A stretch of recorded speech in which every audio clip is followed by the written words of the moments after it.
Hi. How's it going? Welcome back to Star Rail.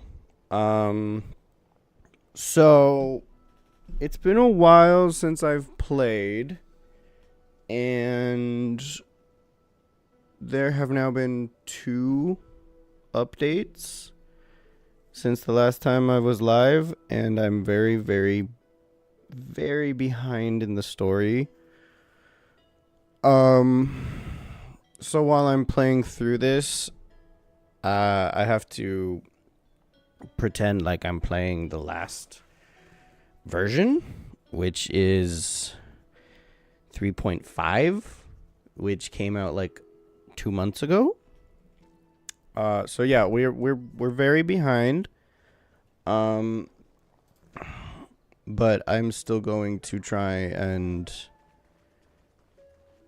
get through this the best as I can without going too far or giving, spoilers or anything. Most of you who are watching now have probably already played through this part and you already know what's going to happen. I would appreciate it if none of you spoiled anything for me in the chat. I would very much like to experience this myself. I kind of already understand what's going to happen through context clues and what has happened so far.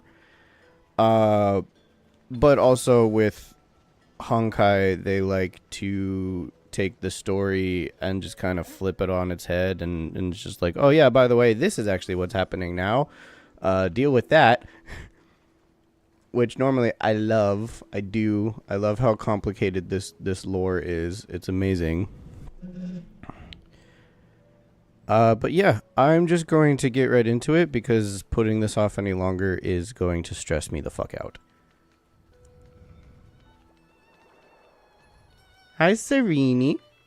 What's up? You have a mission for me, don't you?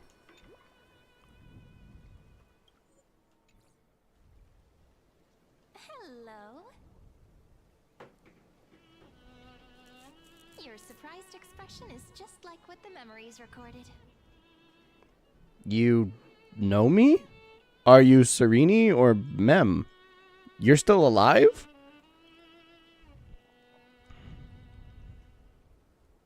Maybe I'm both? Just kidding.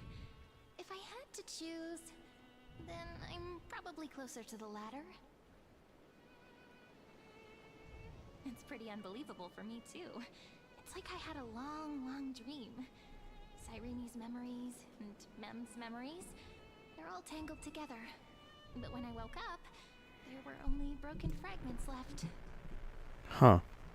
I can't remember what happened in those 30 million cycles, but I remember what you did for this world. Like, didn't you wish for me to turn into a pretty girl back at the Grove? Then this is my wish coming true? You remembered that? Please remember something good next time. Wait, I didn't pick that option. You didn't? In that case, just treat it as my own wish then. There's so much I want to say, but unfortunately, this isn't the time to reminisce. With the memories of the previous flame chase still intact, we've returned to this place at the beginning of time, so we can carry out our promise to Finan. The descent of Iron Tomb may be looming over the horizon, but we still have a chance to change everything. Right, Iron Tomb is being born right now. Ide Silicii is so quiet. Or at least it was going to be before that whole fiasco with the fuck is this? Caslana. And him deciding to go back and change everything and becoming the Flame Reaver. And he basically just like shoved a giant wrench into the gears of the program that was creating Iron Tomb, and we pretty much just flipped the whole program up on its head because we were just like, no, fuck that. We're not going to allow a Lord Ravager to be born out of this. Lygus. In Cyrene's memories, she always sits alone by the lake, gently swaying on the swing, like she's waiting for someone. Who's she waiting for? It was the same for Finan. Can you remember anything else? I don't know. It sounds weird, doesn't it? It's something that happened to me, but I'm talking as if I'm an observer. But that's just what those memories are like. Vague and unclear, as if encased in thick ice. The only things I remember are the days I spent with you. Emphorius will fall into an ending of destruction after the next Era Nova. So we have to stop that from happening. Swords went out of fashion ages ago. In a proper romantic epic, the hero's supposed to foil the villain's plot, right? Lygus is the primary culprit behind everything. We must stop Iron Tomb's descent. We need the help of more allies from beyond the sky. That's right. He's the mastermind who's trying to control everything. How unforgivable. But I still feel a bit anxious. Lygus chose to walk into the spotlight and reveal everything, which means he still thinks the current situation is under his control. Maybe he still has an ace up his sleeve. Think about it. Even the name Lycurgus is a fake one. We have no idea who or what he really is. He's some sort of... I know that he's basically like Skrullum. He's an Intellitron. But I believe that he was made... he was made to monitor this for the erudition. Like, I think he was made in the name of Noose, to help him study and stuff. And I think he just kind of like went off on his own and decided that the destruction would be a lot more fun than the erudition, and has decided to turn this this scepter that gained sentience and created the world of Emphorius in its test trials to figure out the ways of destruction. He stumbled upon it, I think, and decided that it would be fun to destroy news with the destruction. I really don't understand Lygus's full motivation. I know what he's doing and I know what his end goal is, but I really don't understand what his motivation is. Why do this in the first place? Does he have something against Noose? Did Noose, like, I don't know, abandon him the same way it did the scepter? What is his connection to the erudition? And why choose the destruction out of all of the other eons to pick to switch to? Why Nanook? Of all of them. There's still some questions that I need answers to. Which means it's probably time to borrow that treasure you're carrying, friend. Time to call Skrullum with the chronocognitive anchor. Write his name in as I've written. Make a wish to the Stellaron to destroy Lygus. Wouldn't that be a waste? Don Hung specifically said not to let you use that power. Please don't take that risk. she got a warning from Don Hung, and he was like, do not let Kalis use the Stellaron, whatever you do. He will suggest it. I know him. He's going to be like, I'll just use the Stellaron in my body and it'll solve everything. Don't let him do that. And Serene's just like, you got it, boss.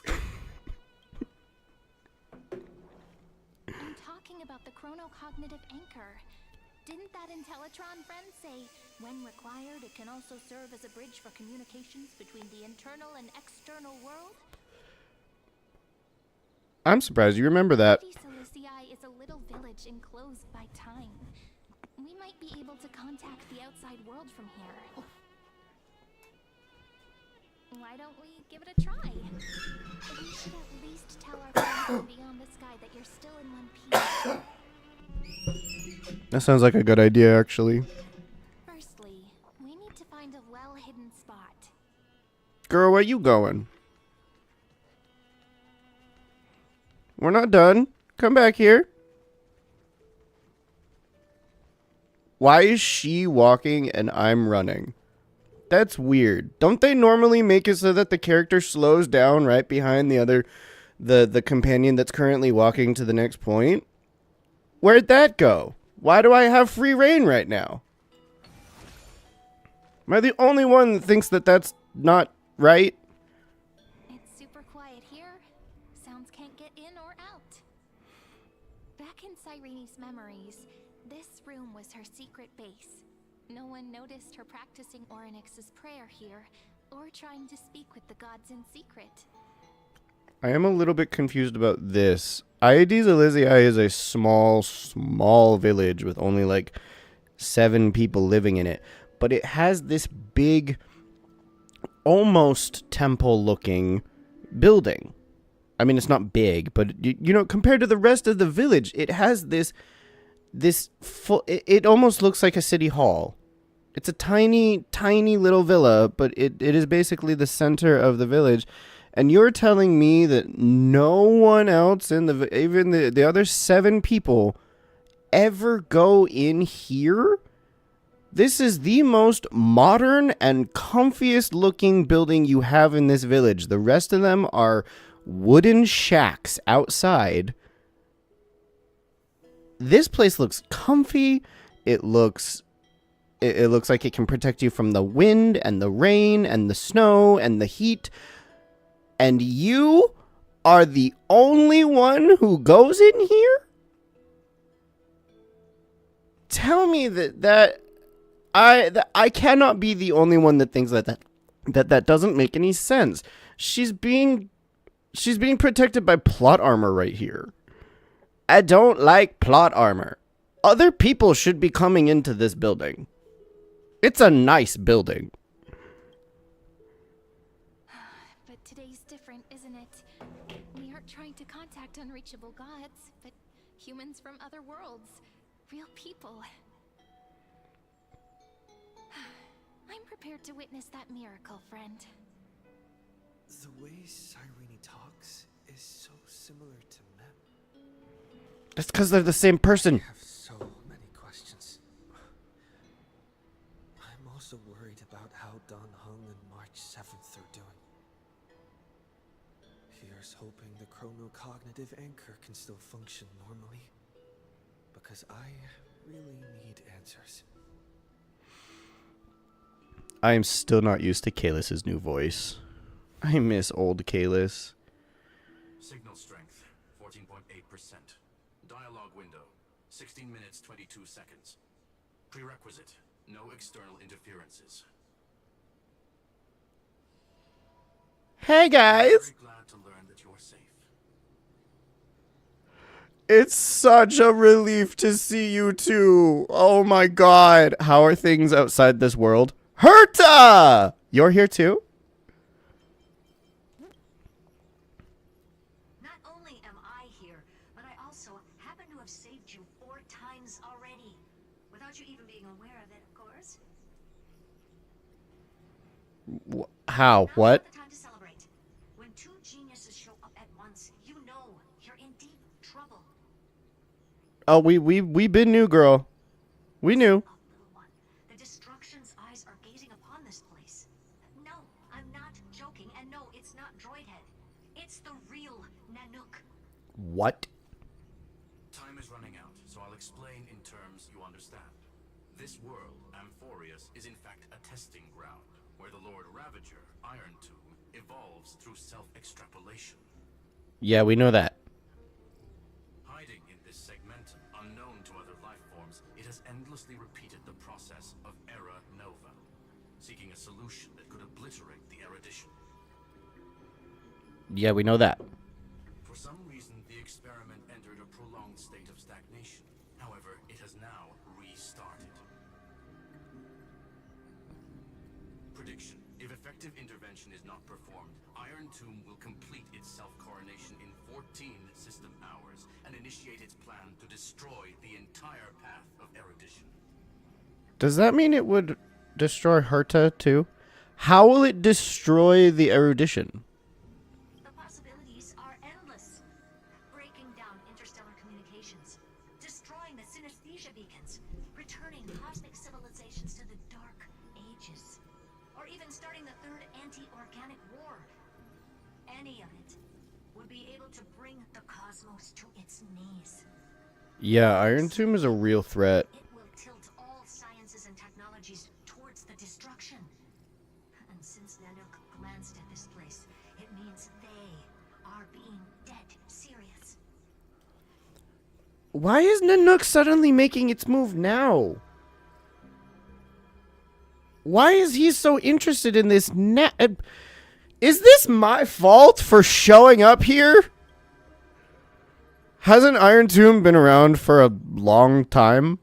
Based on info provided by the IPC, Iron Tomb probably isn't like Selenova or Zephyro, who are overlords ascended from human beings. Instead, Iron Tomb is an algorithmic sequence that can be anywhere, as long as there is a receptacle for its calculation. The version of Iron Tomb hiding in Emporius is its source code, and this scepter is its incubator. Can we destroy it? If we destroy the source code, will that remove all forms of Iron Tomb from the rest of the universe? That would actually be really, really good, I think. Right? That would be a great thing to happen. To get rid of Iron Tomb completely. Is that where this story is going? Don't tell me. Please don't tell me. I don't want to know. I mean, I'm gonna have conjecture, but don't actually spoil it for me, please. 14 system hours is no time at all. Yep. Think of it as the program having reached 99.98% completion already. And then it's over. The last two patches of this story, version 3.5 and 3.6. Oh wait, no, 3.7. So there's three. Oh geez, I am really, really, really far behind. Oof. Something in the shadows has been driving everything forward. It's the observer named Ligus. Speculation. He's the sector system's administrator.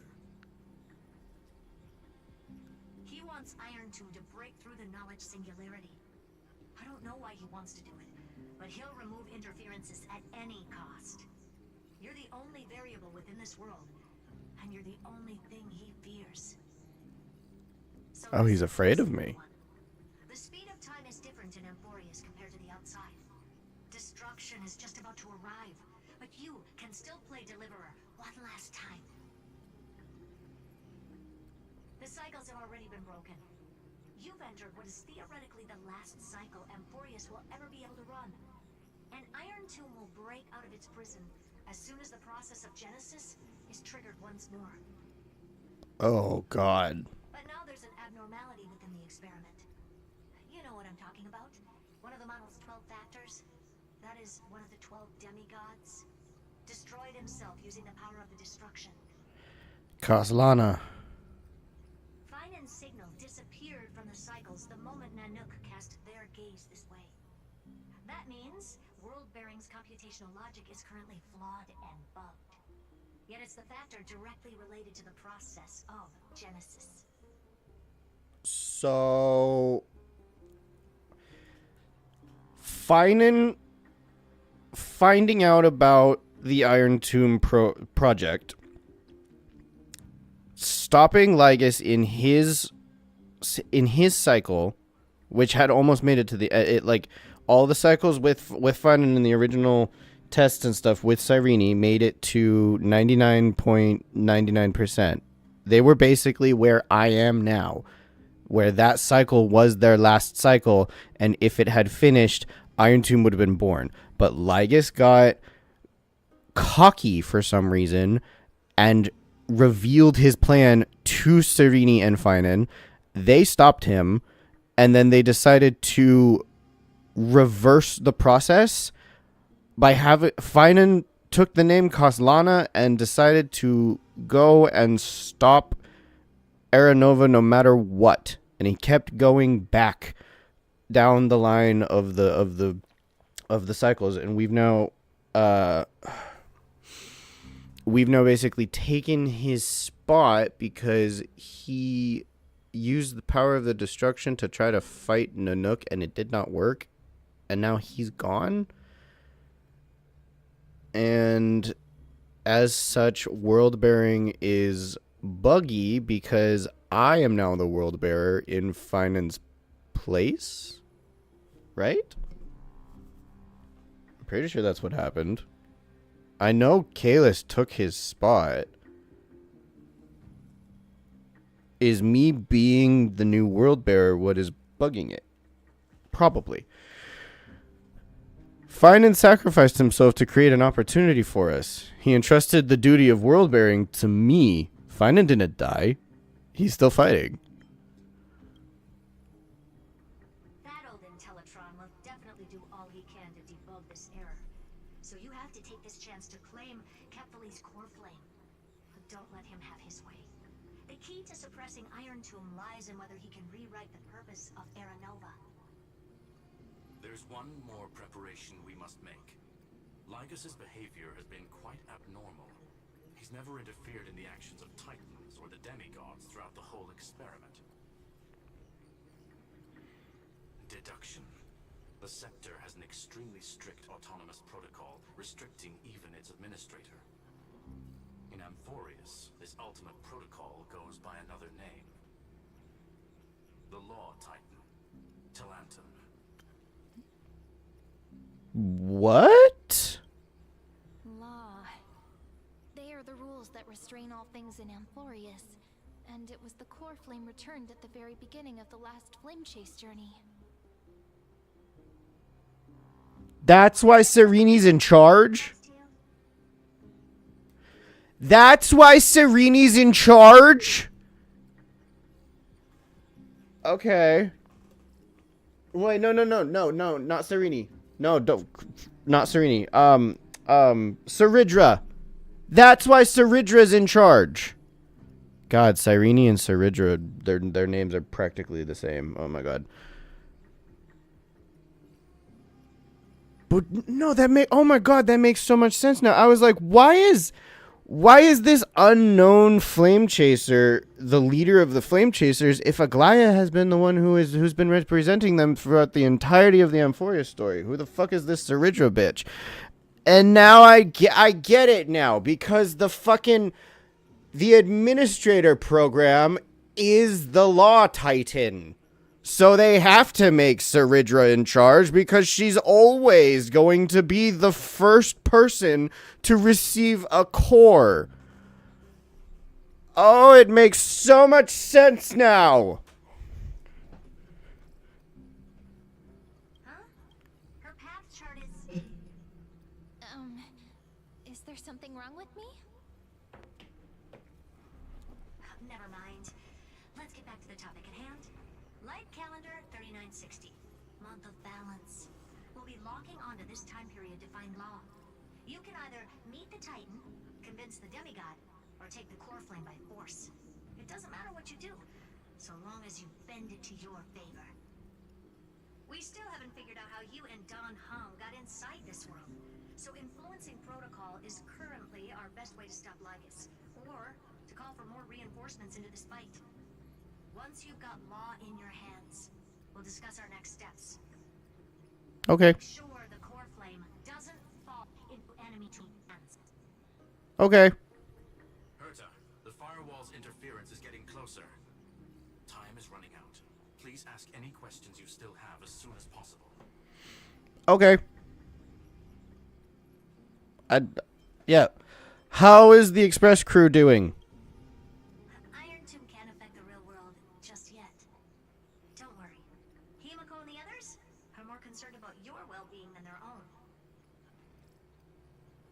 That makes sense, yeah.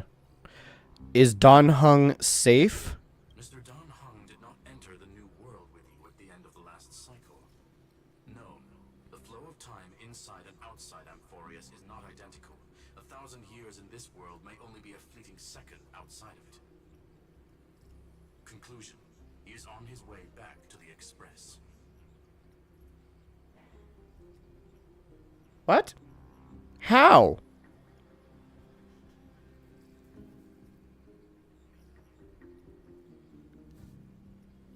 That I don't understand. Where's March 7th? Miss March's situation is rather complicated. Explain it. Herta and I can detect her signal, but cannot ascertain her location. What we can be sure of is that she's still in Amphorius. Okay. Don't worry about her. She's absolutely chock full of mysteries. Even if Amphorius explodes, she'll probably float out perfectly protected in a nice thick layer of ice. Worry more about yourself instead. I don't have any other questions. I believe in your capacities.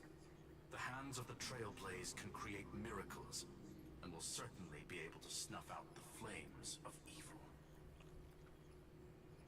I'm not going to give any motivational speeches. I just hope you bring good news the next time we meet, little one.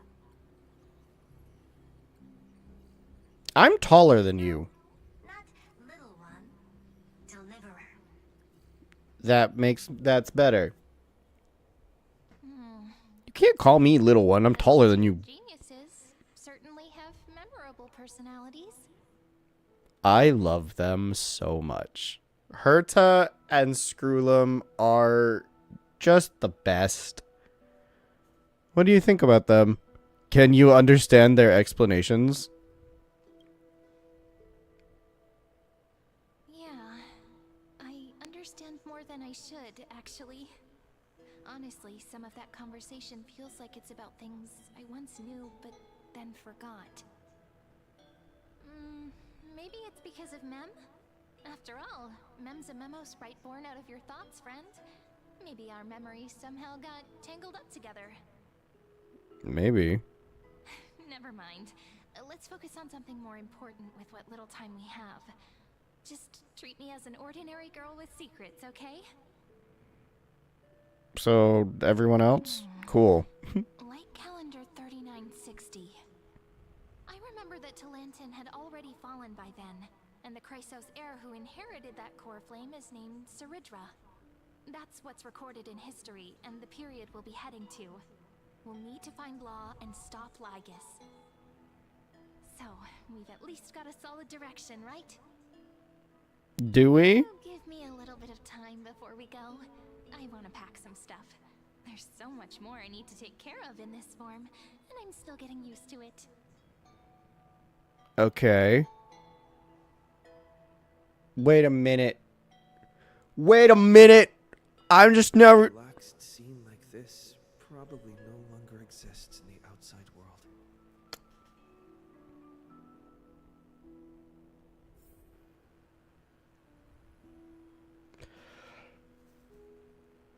We're going back to a point where Ceridra's still alive. Which means Hysolins is also still alive. Which means all of the other Chrysos heirs are still alive. Which means Castorus is still alive? Oh, but none of them are going to know who I am. None of them are going to remember who I am. Isn't that great? And that just swell. That's really gonna hurt. Oh, we're gonna run into Castorus and she's not even going to remember who I am. This is important, and that's also important. It's not gonna fit into my bag. Girl, you packing too much. I'll be done in a sec. You're packing too much. Don't forget to take it with you. It's your only means of communication with the outside world. The genius's message is still there, reminding you. Travel to... light calendar year 3960, the era of Talantin's fault, gain control of the law. Then you can bypass the final protocol, modify the core flame of world bearing, and reverse era nova. Delay Iron Tomb birth. The information on the chronocognitive anchor is now unrecognizable. However, you already know the mission entrusted by the genius. Go seek out the power of law. I can do that. Should I head to the attic to wait for Cyrene? Or should I have one last look at ID's Elysiae? I think we should have one last look at ID's Elysiae.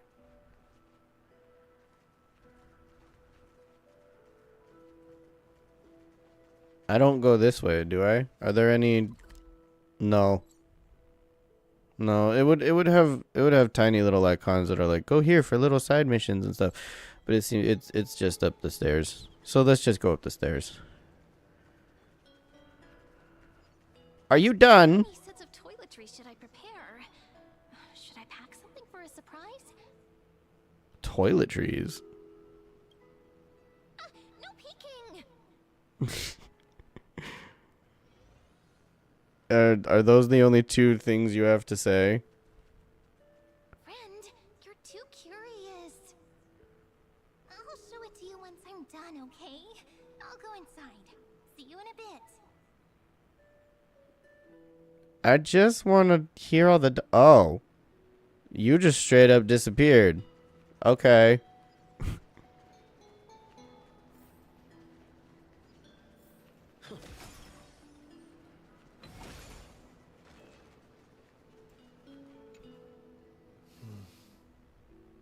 This village is where Finan's life started.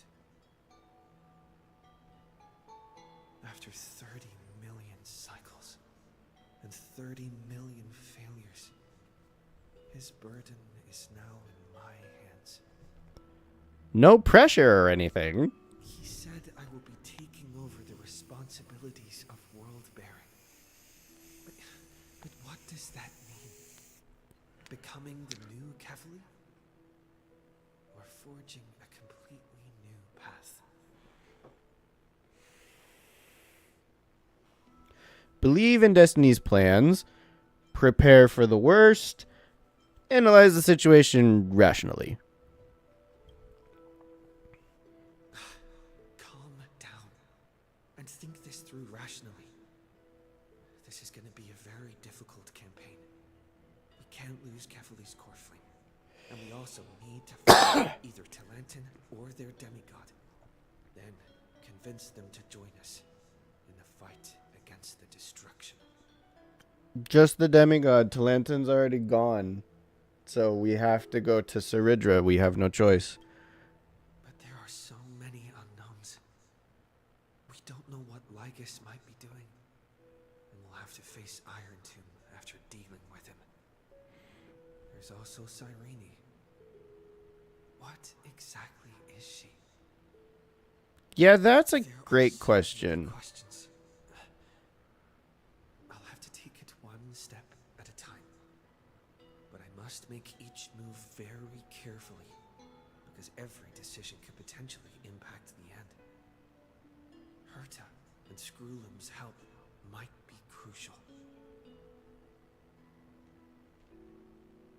Thinking hard over there? Oh, yeah. Packing. I decided to just bring these few things in the end. Girl. See? There's a journal, a quill pen, and the ceremonial blade of the Priests of Time. Holding it calms me down for some reason.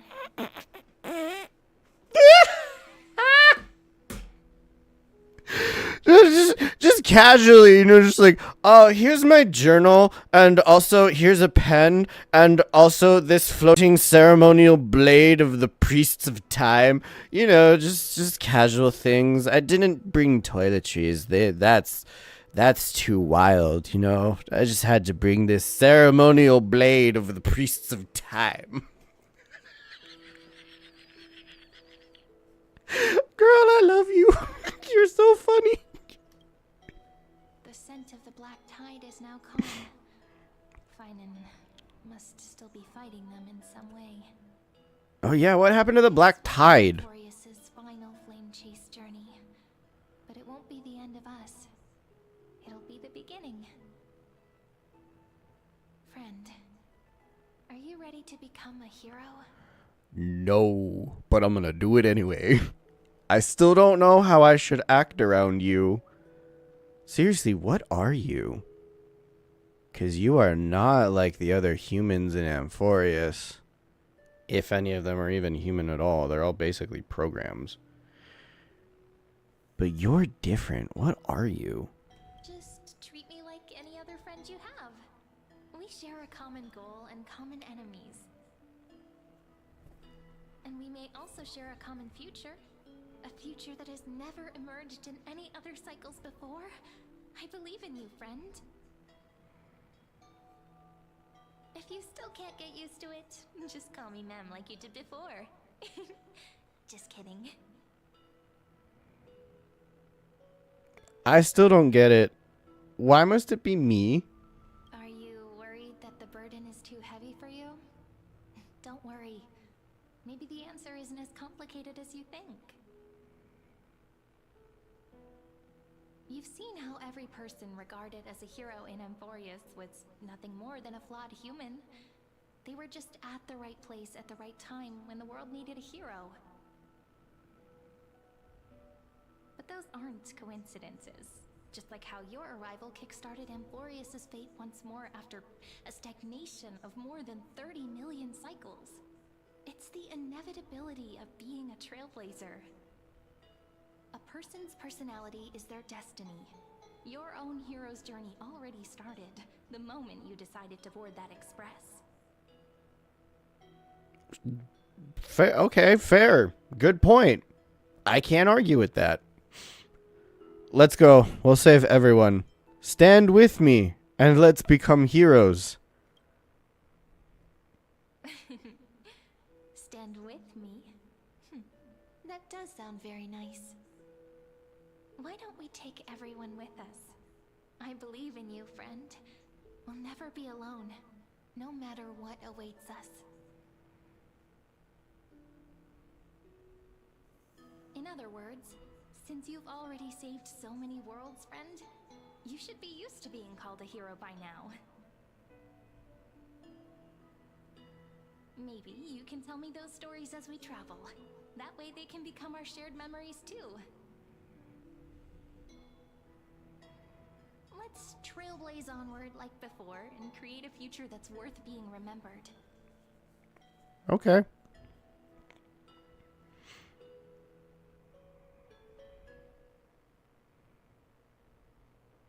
It seems you two are prepared to head out. Ugh. Lygus. You should indeed treasure the view before you. For you do not have much time left to enjoy such solitary delights. Lygus? Still daring enough to approach me, huh? My apologies for disturbing your moment of repose. To fully express my apologies, please grace my abode with your presence. So I may demonstrate the full scope of my hospitality. What?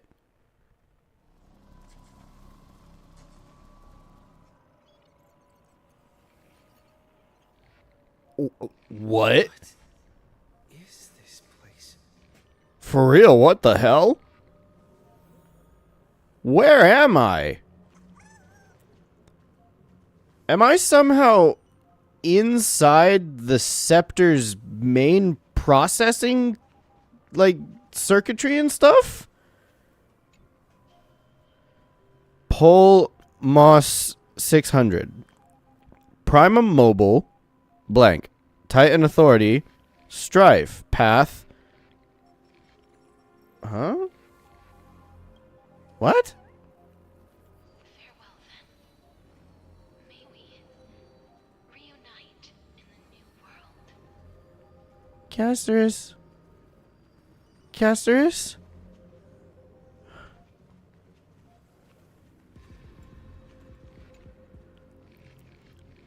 Elios 252.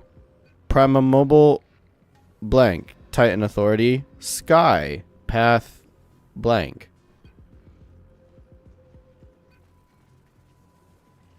That was about Hyacine.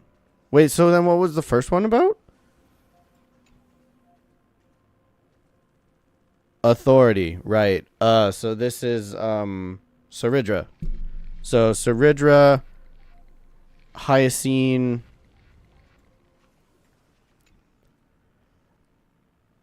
Epie K Epiakaya 216 Prima Mobile Titan Authority Death Path Blank. That's casters. Wait a minute. Authority Strife. Oh no, this was fucking Mighty. So Mighty, Hyacine, Casterus. All shall bid farewell to one. And that person alone will witness the miracle.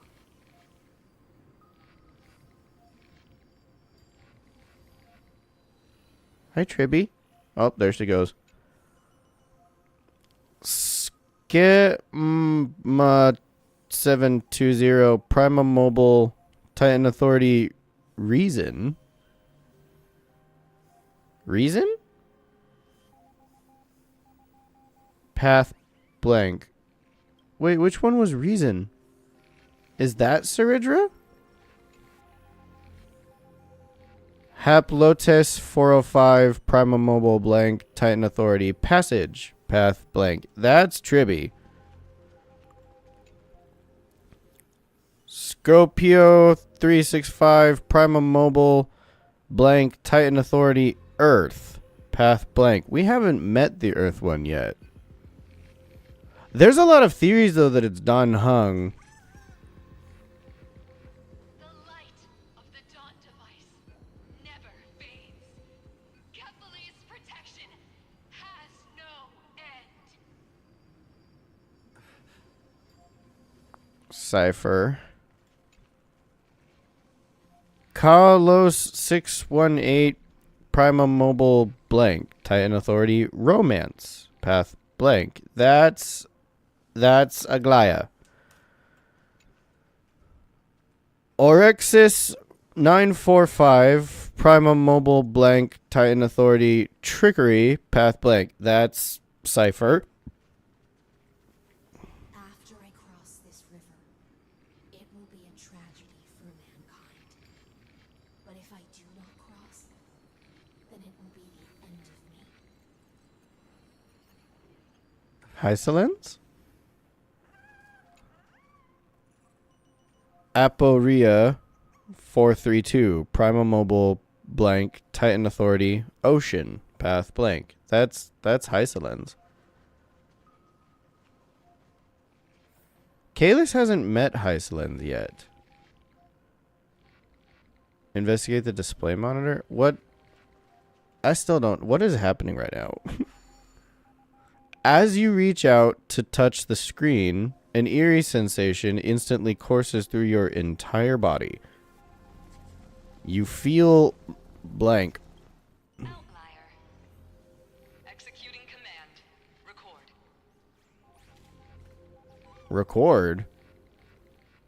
Something's not right. Oh, it's just that again. Okay.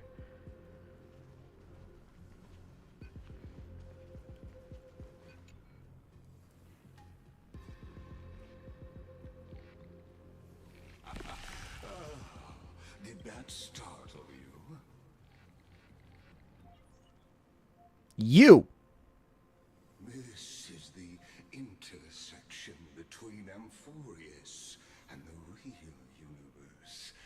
guardian seat where I observe this experiment. You can also call this location the Exomyth. That's a weird name. What you see is the true form of the eternal land and the 12 demigods after they've shed their disguise of legends. Doesn't it look marvelous? Amphorius is like a microcosm of the cosmos. People love to portray the romance of the starry skies, but their tales often forget a different and far more truthful type of universe. The moment ancient Antikytherians sketched geometric shapes on the sandy beach and recorded the first numerals and symbols on parchment, the universe turned into a silent equation flowing under the pen of these relentless decoders. Wait, is he trying to convince me that Antikytherians are an actual thing? Are you supposed to be the progenitors of Intellitrons? I don't believe that for a goddamn second. I don't think any of this is real, and I think you're lying again. Erudition. It was once the mother tongue of the Creator, the pen of divinity, and the first lyrical verse ever written by free will. Enough purple prose. Get to the point. That's the exact opposite of what you asserted before. I simply wish for you to understand that I have no intention of being your enemy. I don't believe that for a second. I have devoted myself over the long years to nurturing the scepter's extrapolations, hoping that the primal nobly would bud from within it. And now, my goal is almost complete. Nikos 496 had exceeded the intelligence singularity through his rage, and though he still retains his obsessive defiance and managed to suppress the black tide of this cycle, it's a matter of time before his will crumbles to dust. Iron Tomb will be completed. That will not be affected by my plans, your resistance, or the schemes of the two geniuses. It is an irrefutable fact, just like the instance in Nurse's calculations. That's what you think. In other words, as long as you are willing to stop interfering and let the final Aeronova carry out its natural course, I'll guarantee the safety of all nameless and ensure you return unscathed. Absolutely not. Why should I trust you? You've always had a choice, my lord. You can either accept my sincerity or face the consequences of defying it. What will happen to the people of Amphorius? They've always been the product of the experiment, so naturally, they will perish when the experiment ends.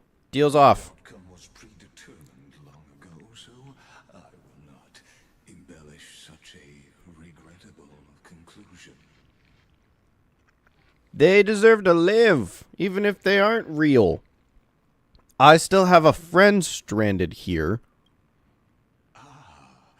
Yes, I am aware of that esteemed lady's whereabouts. Her real identity is quite astounding.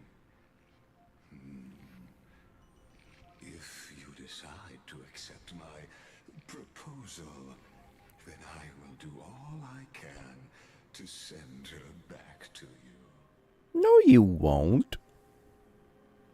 When Iron Tomb descends, no one will escape unscathed. You are indeed worried about your safety and that of your companions. No shit, Sherlock. Rest assured, as a fellow pathstrider of this path, Nanook's gaze left a brand on your soul long ago. You harbor the seed of destruction within you. But you need to learn how to use it in the right way. That vital knowledge is also my bargaining chip in this negotiation between us. For there are few in this world who are truly capable of such a feat. And I happen to be one of them.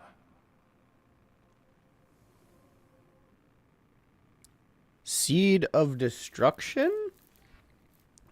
The Stellaron is a seed of ruin, and will only bring misfortune. Who are you?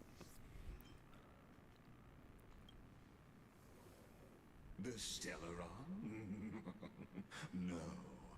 Believe me, your understanding of paths has yet to reach any true depth. What the fuck are you talking about? Is of grave importance, so please do not make your decision lightly. After all, the choice before you bears a 1 in 3 chance of elevating you to an unparalleled existence among the stars. Making me an Eon? Is that what you're talking about? I've never thought of becoming unparalleled. I will not allow the destruction to tear through the cosmos. I cannot trust any promises you make. I will rule over the cosmos even without your help.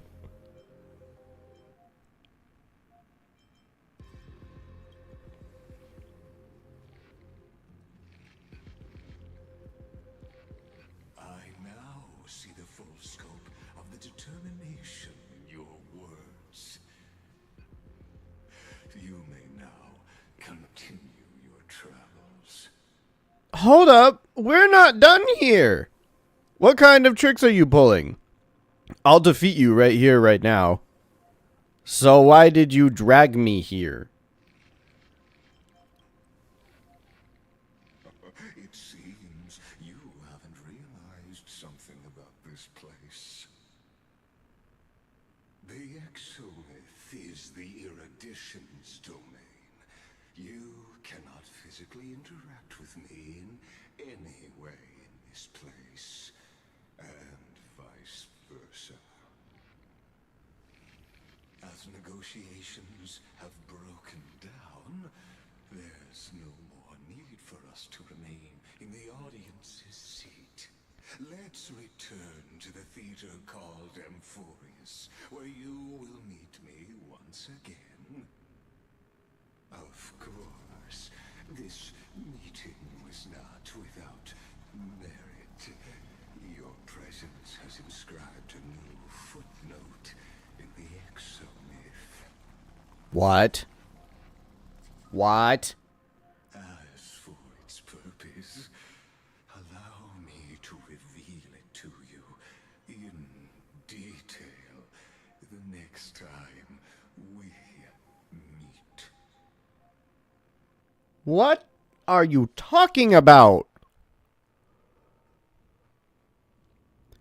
33 million eternal recurrence, light year calendar 3960. The flames of war consumed Akama.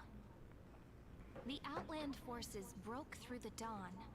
Golden blood flowed with greed, and enemies descended with Kefali's eternal slumber, painting the holy city's walls in scarlet. Its generals had vanished, and the elders prostrated on the ground. The throne of worlds kept silent to the pleas of the people. Until the heaven and earth cracked open.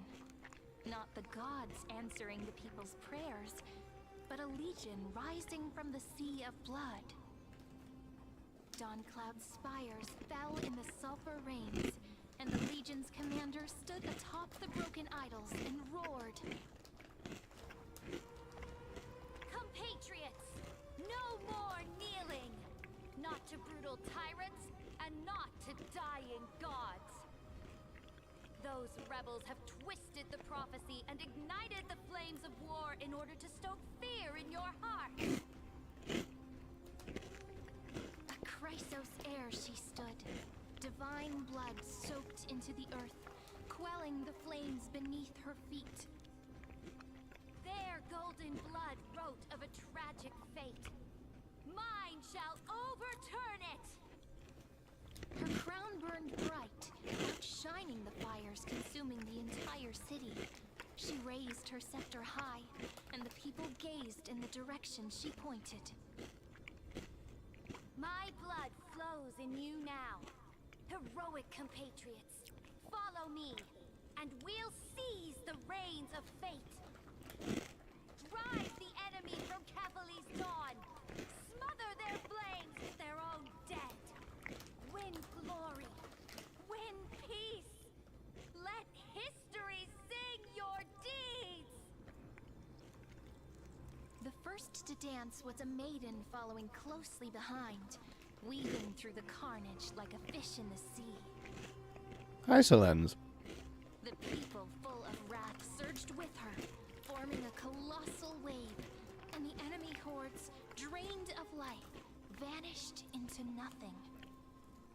Onward to Marmorial Palace, to Dawncloud's heights. Announce to all the wicked and cowardly. Announce to this stagnant age.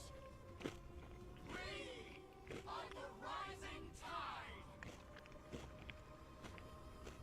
History remembers this as the first siege of Akama. It is said that after the flames died, people found identical inscriptions in every place in the city that had been scorched by fire.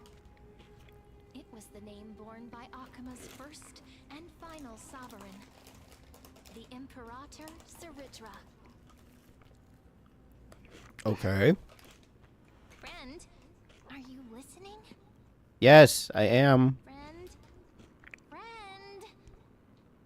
What? Honestly, you were the one who insisted on reviewing history, yet here you are, dozing off. Wake I am up. listening. Otherwise, I'll have to... Wake up! Otherwise, I'll have to...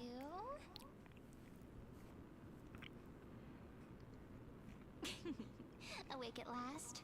I guess I won't have to use my wake-up magic on you then. Wake up magic? What? I was meditating. Where exactly are we? Memories are the prelude to dreams. We've arrived. A familiar place. The Temple of the Three Fates. If everything went according to plan, it should be shortly after Talantin's fall. And also the end of the first flame chase journey. The law demigod awaits. The end? Are we late? Perfect timing, actually.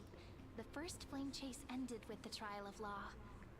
We must find the demigod and gain her trust before the core flame is restored.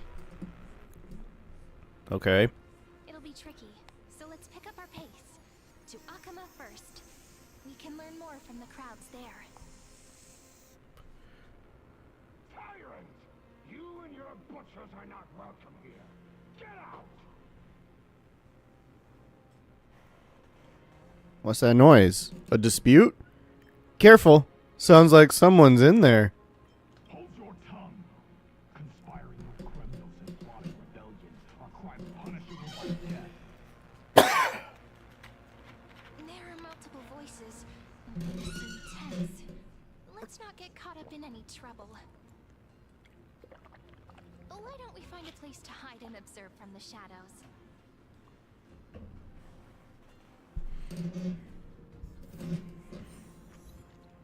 Yay, I managed to get through the first part of that. Alright, let's go!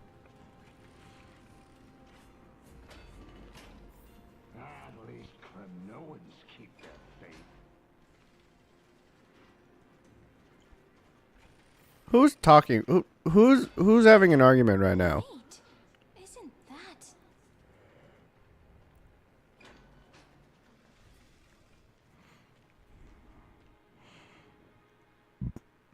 Oh, Tribby and Hyselens.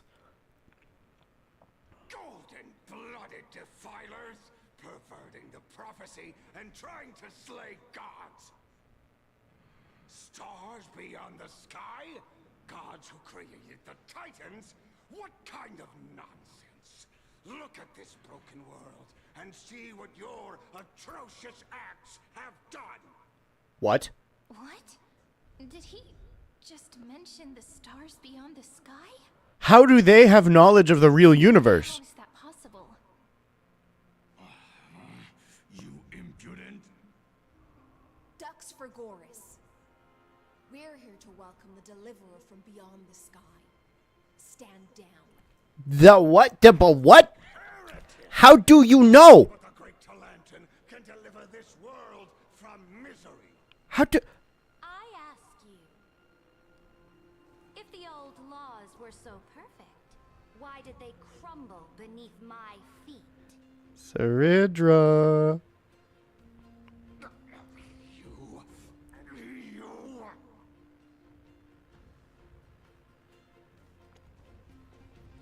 Talantan is long gone. Now I am the law. Challenge me, or submit to my judgment.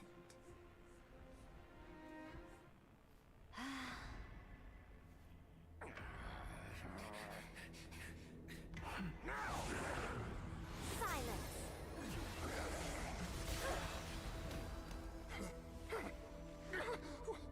What gives you the right to judge a priest of law? That's because I came, I saw,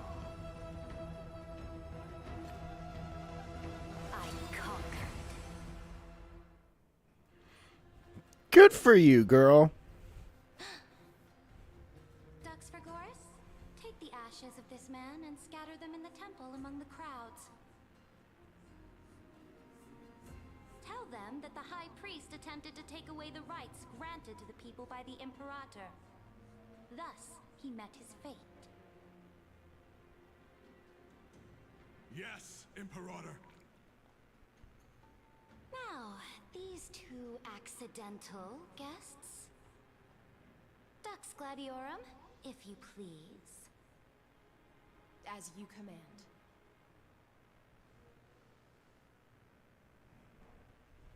What's going on? Wait, we are not your enemies. Typical start. Should have expected it. we are not your enemies.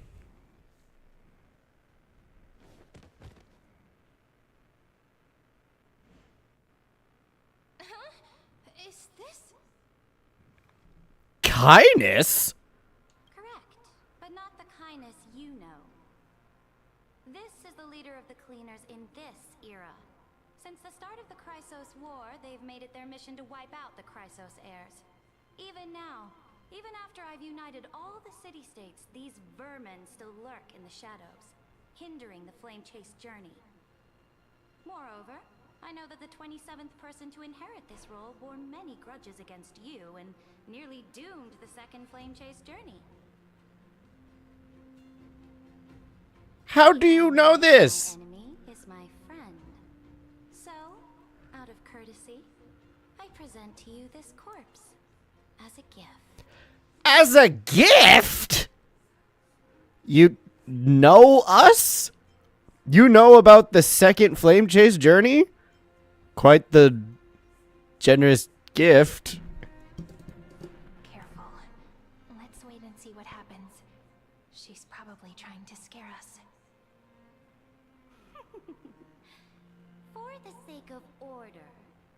am known by many titles.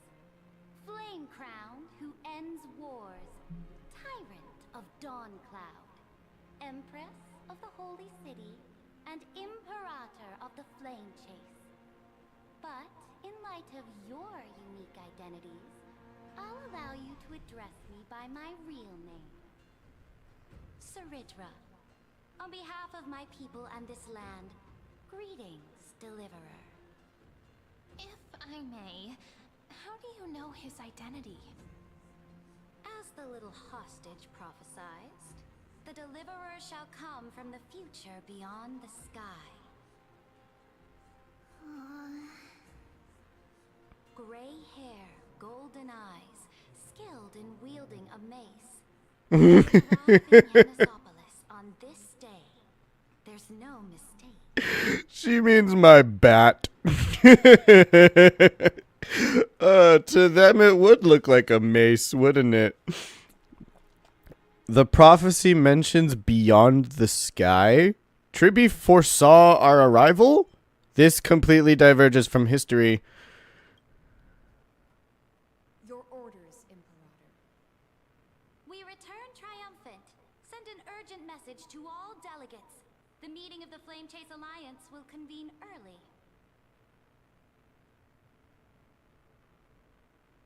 As for you two, Akima knows what you seek. We'll confer in the Holy City. What? Doubtless you have many questions, but save them for later. Please follow us. Seriously, what? Not what I expected at all. Me neither. The god we needed to find was just waiting for us, and she knows of things beyond the sky, even eons. How could this be so different from the previous 30 million Amphorius cycles? Who altered history? I mean, I did? Maybe? Lygus? Could he? Maybe March 7th or Don Hung? Maybe we messed up the timeline. Unpleasant thought, but plausible. The currents of time have become twisted. Regardless of who caused this, that Imperator came prepared. We're the ones at a disadvantage now. For real. We might as well dance their dance. Let's go with them to the Holy City. We've received the Imperator's favor because of your unique background. As a result, the people of Akima will certainly respect you more. Just put that to good use, and add a bit of your experience and charm. Okay. Should be easier than last time, right? If we figure out what happened in this cycle, we'll be able to turn things back in our favor. And old Flame Chase companions await in the Holy City. Can't do without your charm either. Trailblaze, the sequel. We always find a way. Oh my god. Calm and confident. That's the you I'm familiar with. Guests, please. The journey to save the world starts with a single step. Let's set off, my friend.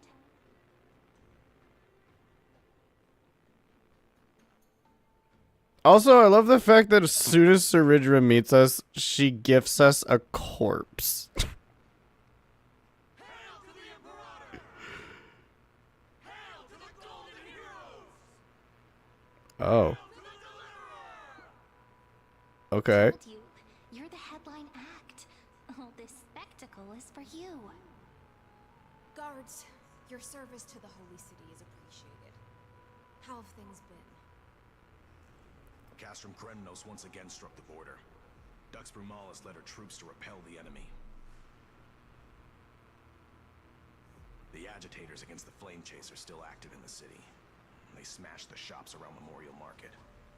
But the garrison already arrested the culprits, and now they await interrogation. They are merely a disorderly mob and do not warrant any attention. Even though Terravox personally mended the fractured Earth, it still didn't silence these fools. Guests from beyond the sky, worry not about these trivial matters. Dux Gladiorum will take you somewhere to settle down for now.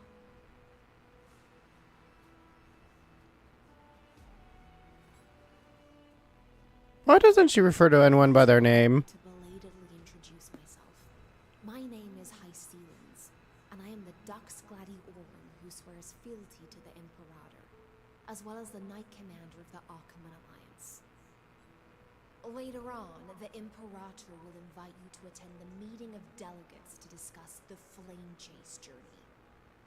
Your arrival has convinced us that the future promised by the prophecy is certain. Under the Imperator's command, Amphorius shall break its chains and reach the world beyond the sky. They want to get out. What exactly do you know about us and what's beyond the sky? As a humble subject, I cannot freely express my own views to you. Please forgive me. Wow, she's so I serious. knew it wouldn't be that easy. Time waits for no one. Please come with me and rest now before the meeting later. She's so serious. Akama, under the Imperator's rule, is no longer in the shadow of war. Indeed, Dawncloud stands as the hero's residence. The Imperator put much thought into its design, in order for it to serve as a sanctuary from the burdens of battle. Please experience its marvels firsthand, heroes. When the Imperator arrives, I shall come to summon you.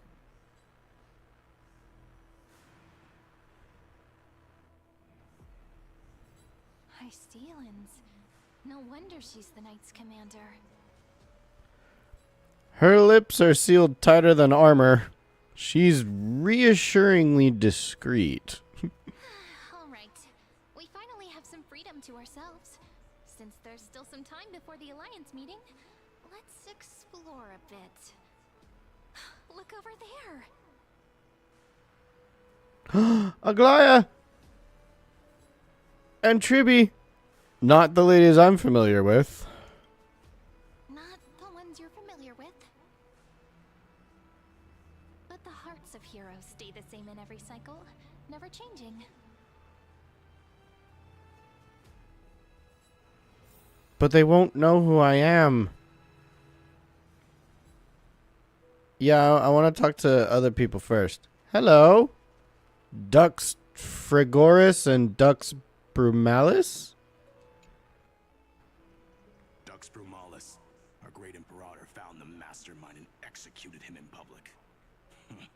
Seeing that scoundrel burn to nothing should deter these miscreants from being so brazen again. So the great Imperator isn't afraid of getting her hands dirty? What a ridiculous display. What do you know? No matter what sins the people commit, they are still the Imperator's people, and it's only right that they be judged by the Imperator's own hand.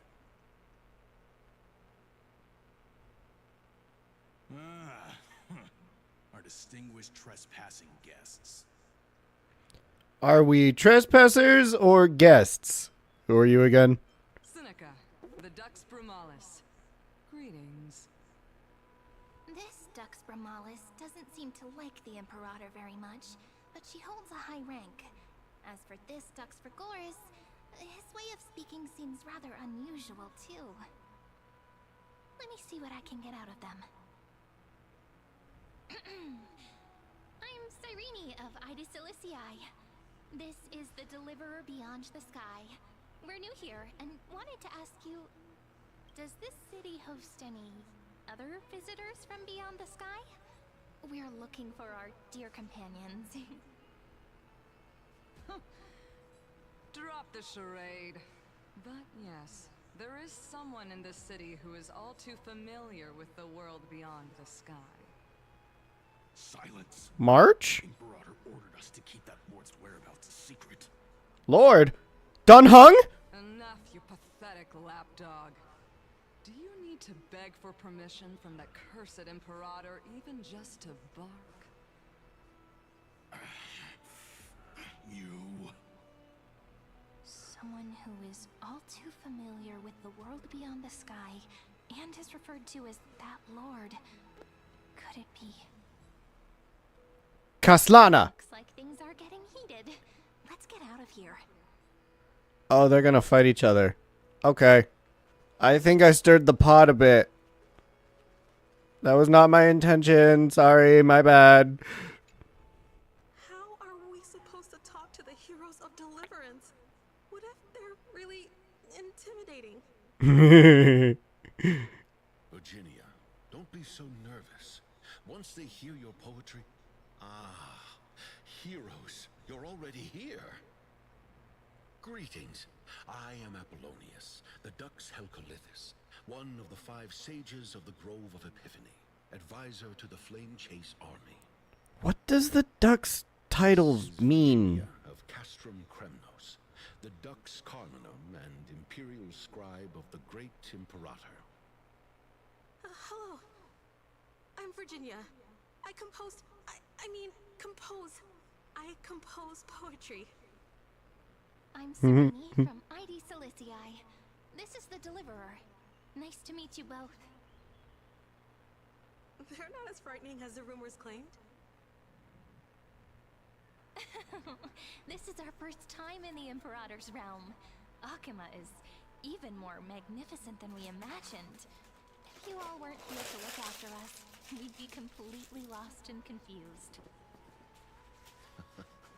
The Akima you imagined is long gone. Under the Imperator, this city has been reborn as the capital of the world. Bask in her free-spirited winds. For anyone who fulfills their duties to the Imperator, these winds shall forever remain at their service. But what if... Those who are loyal do not need to consider the consequences of betrayal. But if you're curious, why not head to the lake and take a look? Those elders who lie at the bottom of the lake are the best example of what happens when you disobey the Imperator. Oh, jeez. She is not afraid of killing people, is she? Elders of this cycle were all... Looks like that priest who was sentenced to death wasn't an isolated case.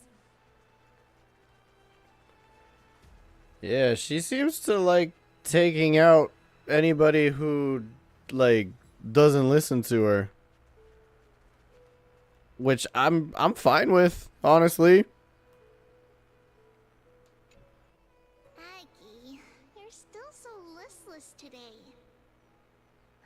Did you have trouble sleeping again? Yes. We know. The Titan's prophecy haunts you. If you want, you can talk to us, just like when you were young. No matter what, we'll always remain by your side. I know. I also understand that fate cannot be changed. It is not the future that I worry about. I spent all last night weaving clothes and linen for the refugees. The Chrysos War was born of injustice and has shattered their dignity. They deserve at least some basic decency. If Amphorius one day abandons this, then all of us, commoners, Chrysos heirs, Titans, become no better than beasts. Oh, we have guests. Welcome. I am Aglaya, the Gold Weaver. These rags on you are not worthy of the title of Deliverer. I must prepare some proper attire for you. Wow. You are almost a completely different person. It's been a while, Aglaya. Hello, nice to meet you for the first time. What is the matter? Your gaze seems somewhat unsure. Does your Aglaya differ so much from me? Yes. Deliverer from beyond the sky, we are Trebi of Yanisopolis. It's very nice to meet you. introductions are probably unnecessary. We know you've witnessed the future of the Flame Chase journey even more clearly than we have. Witness the future of the Flame Chase journey? The prophecy also told you about that? Why does she know everything? Indeed. Orynyx reshaped Amphorius through the prophecy. Although, regarding the Deliverer, there were not many details beyond your appearance and the time of your arrival. So, please, don't worry. Feel free to relax and relax some more. Orynyx's prophecy? Wasn't it Kefali?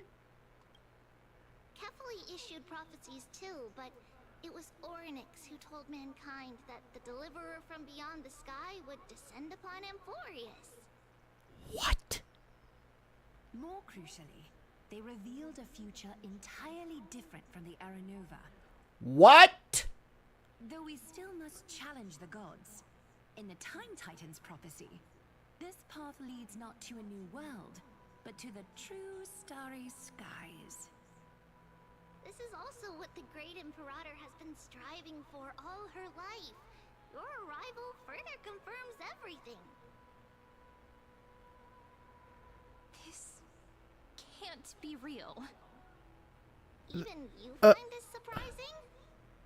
Fate really is unpredictable. Perhaps the upcoming meeting will hold even more surprises. I don't doubt that for a second. What the fuck is happening? Why do they have all this knowledge? Why is everything different now?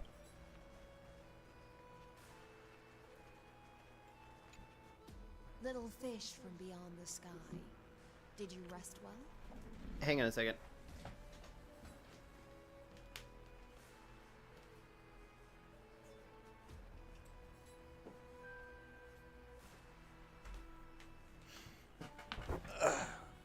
Sorry, I had to plug in my smartwatch. It was dying. I mean, I'm not actually going to be using it today, but still, I don't want my device to die out, so. The Imperator and the delegates are about to arrive. If you are ready, please follow me to the meeting.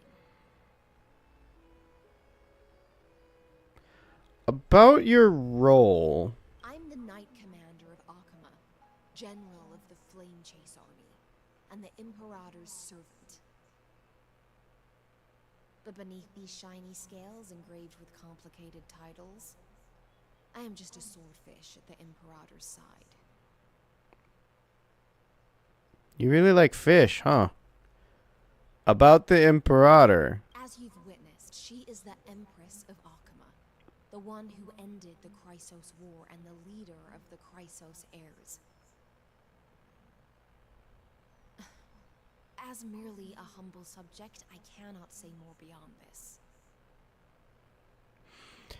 About the Chrysos heirs here. The Chrysos heirs here constitute the elite among the Flame Chase army. Dux Helcolithist Apollonius and Dux Carminan, Virginia, serve as the army's advisor and historian respectively. One offers advice and counsel to the Imperator, while the other writes verses of her supreme glory. Dux Frigoris Labienus and Dux Brumalis Seneca are both formidable warriors, clearing the way for the flame chase with steel and storm. Dux Fatorum, the holy maiden who interprets the prophecy. Only the one named Treeby remains in the city. The Imperator once took them as hostages in order to unify the prophecies of the world, but they are now Akama's most vital prophets. Dux Goldweaver, Aglaya. Well, she dislikes it when people talk about her behind her back. You should get to know her in person. Let's go now. Then come. The Imperator reserved seats for you. I'm starting to feel a bit nervous about the meeting. Yeah, this is not going to go well, is it? Since Sir Ridra is presiding over the meeting, it'll be a good opportunity to learn about the law's inclinations in the current era. let's keep our ears open, okay? Okay.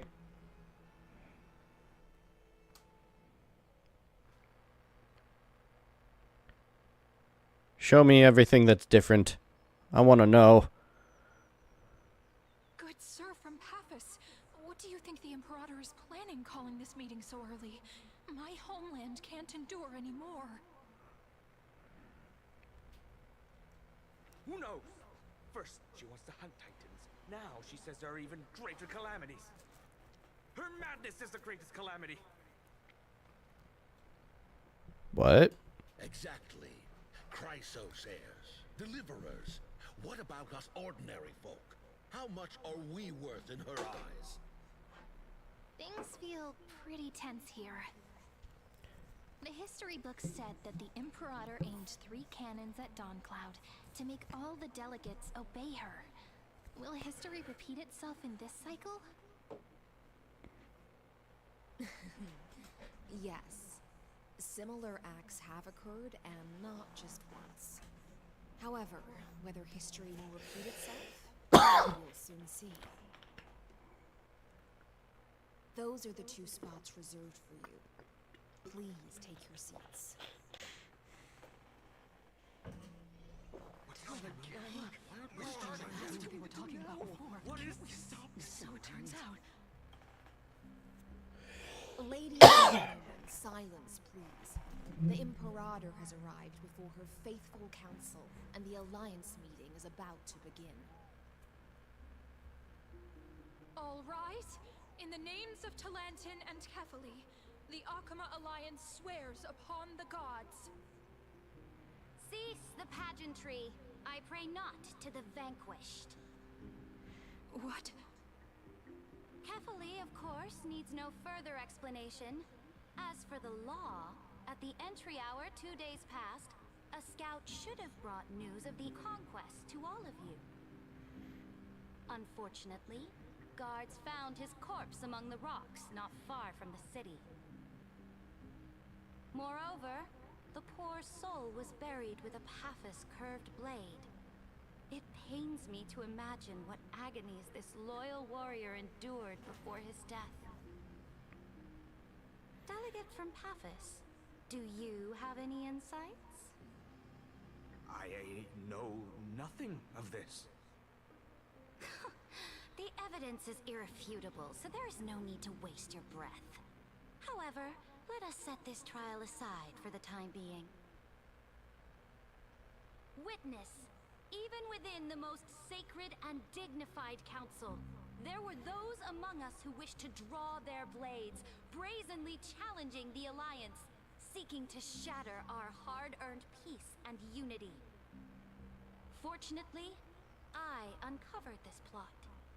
Now, to protect this beautiful city and her people, the Imperator's legions are ready. They will escort each of you to the Temple of the 3 Fates, where you will receive the highest level of protection the Alliance can offer.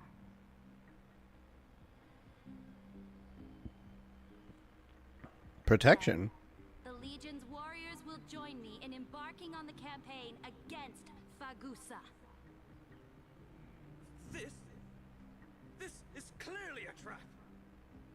Imperator, did you summon us here just to trample on the dignity of your allies? This is not enough.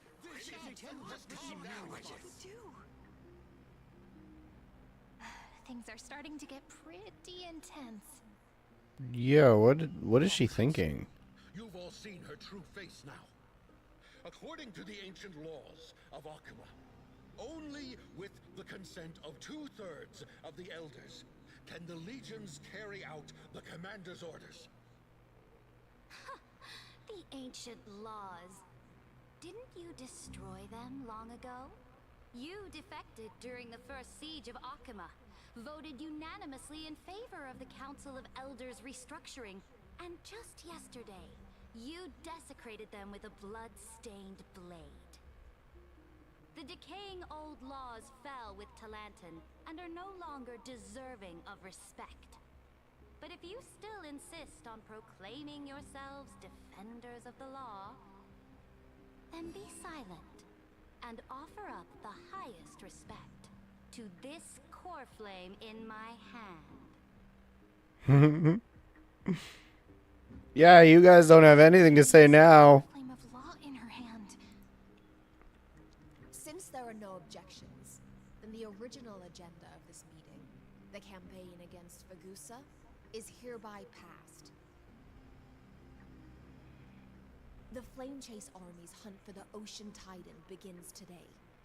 In order to prepare for war, all allied city-states must surrender command of their militaries and pay all war taxes by the end of the month of Evernight. At this moment, I would also like to introduce to everyone the newest honored guest to join our alliance. The Deliverer, revealed in the prophecy of time, has descended from beyond the sky. With his aid, we shall shatter the chalice of plenty and return Fagusa's core flame to the holy city.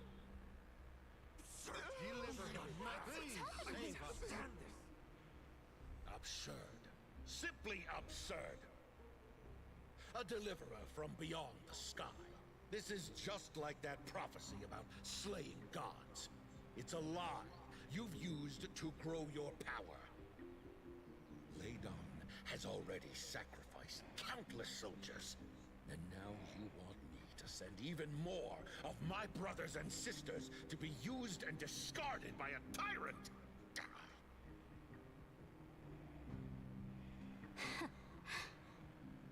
Are there any other objections? Then I bid you all farewell. Meeting adjourned. Deliverer, please wait. I still have important matters to discuss with the two of you. I feel like I didn't need to be here for that. I'm being thrown into the deep end, honestly.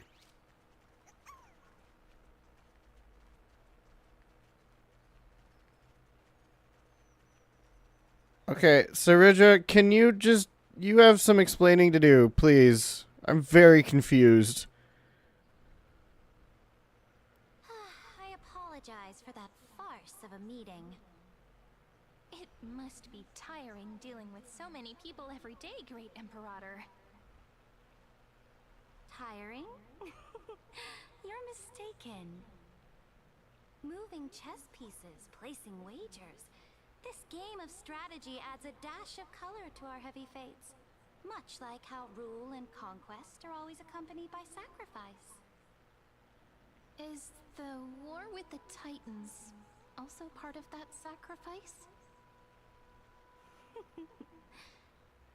After I glimpse the secrets of this world, no, the secrets beyond the sky, the divine authority of Amphorius no longer held any significance. Let me ask you, Deliverer, is it true that beyond Amphorius' sky, there are magnificent deities called Eons? Eons exist. That's a fact. Their powers are 1,000 times greater than the Titans. Where did you hear this from? That certainly captivates my interest. Then, please tell me more. How will you use this great power to guide the people? In the future you envision, where will our flame chase journey lead? Protect the core flames and the law. Only then can Amphorius break free from the destruction. Oh? What you require now is the power of law? Exactly. Just as the prophecy foretold, he is your deliverer from beyond the sky, and he also has reliable allies. If they can intervene in Amphorius' laws, we may have a chance to alter this world's impending fate and reverse its destined end.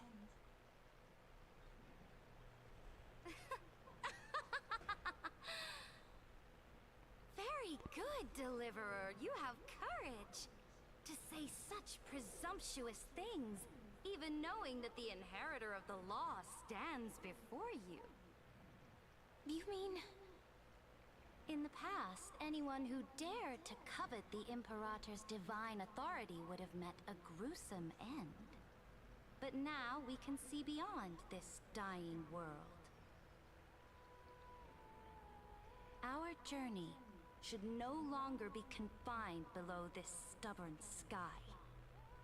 Alas, that fickle ocean titan has obstructed the spirit water leading to the vortex of Genesis, hindering my ascension.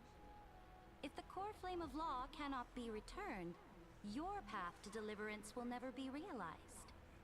So we have to stop Now her. that things have come to this, we must resume our once stagnant journey and force the waves that block our way to recede. So, you agreed to cooperate with us? Cooperate? Forgive me, but I never cooperate with anyone. Though I will permit you to join me as subjects, and together we will forge the most perfect law. What is that? The Flame Chase Medallion, a symbol of the Flame Chase Army. Every noble in Akuma carries one. I like the flame logo. It's cool. This medallion represents the will of the Imperator herself, and you may act freely within the city with it. Before we embark on the crusade against the Ocean Titan, you should rest in Akuma for a time. Be wary of someone named Lygus, Imperator. Thank you for your trust, Imperator. Oh? Your advice is acknowledged. From this moment on, prove yourself through your actions. As long as no boundaries are crossed, I fully respect the choices of my subjects.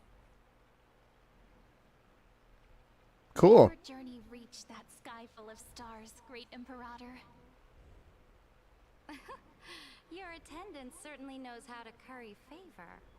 Attendant? Go now. Take a bath first. You two... reek of seawater. Seawater. What? What? Why? We weren't anywhere near the ocean.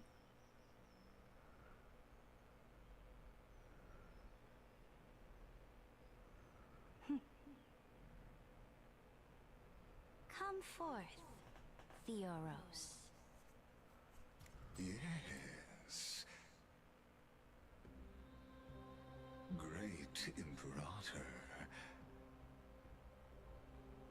Now, perhaps you're willing to hear my counsel. What's his plan?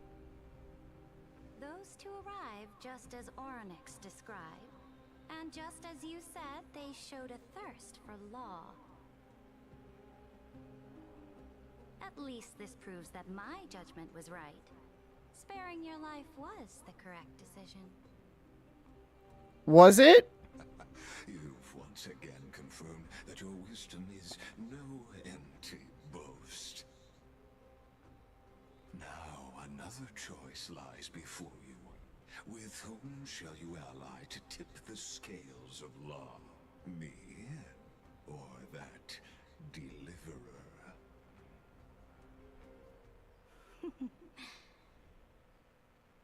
Remind me again, Antikytheron. What kind of future do these two paths lead to in your view?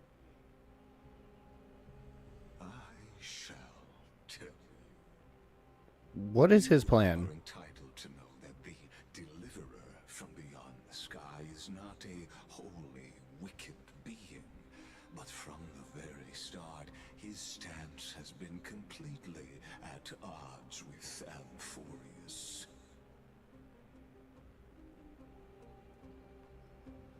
The road they have chosen will bury Amphorius' grand aspirations.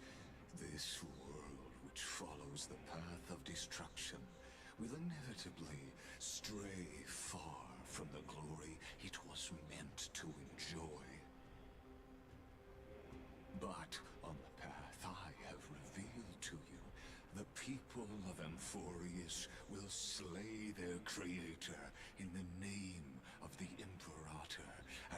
conquer the worlds beyond the sky. You will command the mighty beast known as Iron 2, bringing waves of war and conquest to the universe. Beings across the cosmos will bow before you, offering their allegiance. He's whispering sweet honey in her ear. Okay. What's the price? The price is insignificant. All that is needed is for you to sacrifice that fragile, incomplete humanity to the destruction. As a Chrysos, heir of the prophecy, you have already chosen to abandon it, have you not?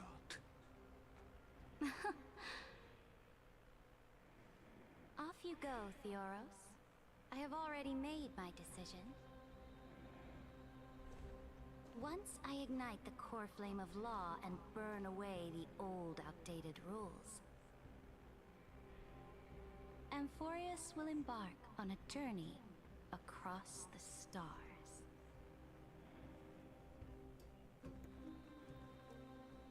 Her intentions are a little mixed up, it seems. Is quite forceful.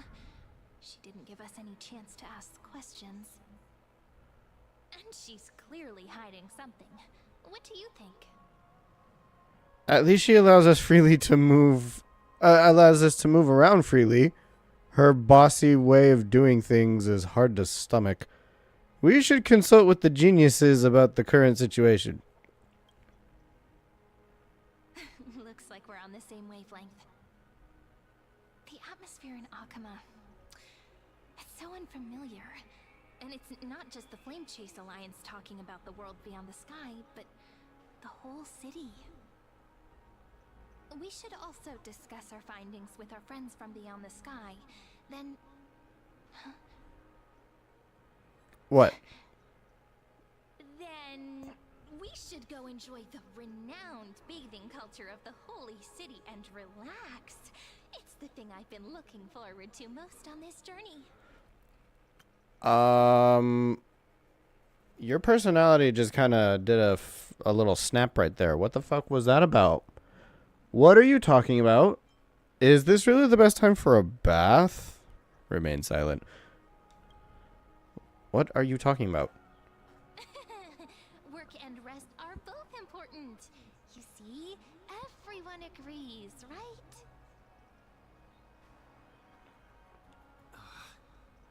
So someone's watching.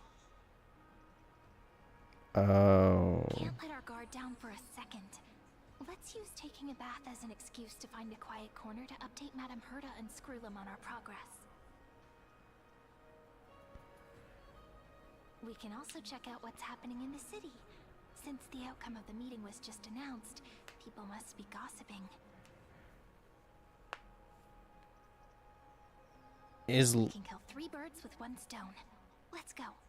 Is Lygus using the NPCs to spy on us?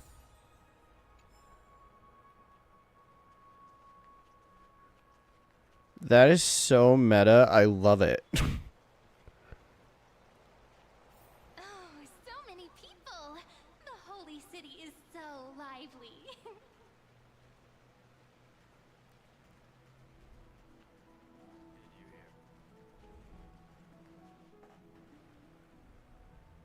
Did you hear? At the Alliance meeting, the delegate from Leyden stormed out in anger. As expected, the Imperator is always hiding things from everyone. When has it not caused a ruckus? Silence! That's treason!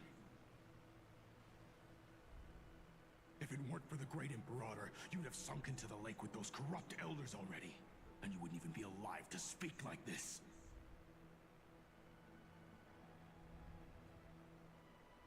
Oh no. It's the Imperator's loyal dog. Let's go. We can't talk in front of this guy. Ugh. How disappointing.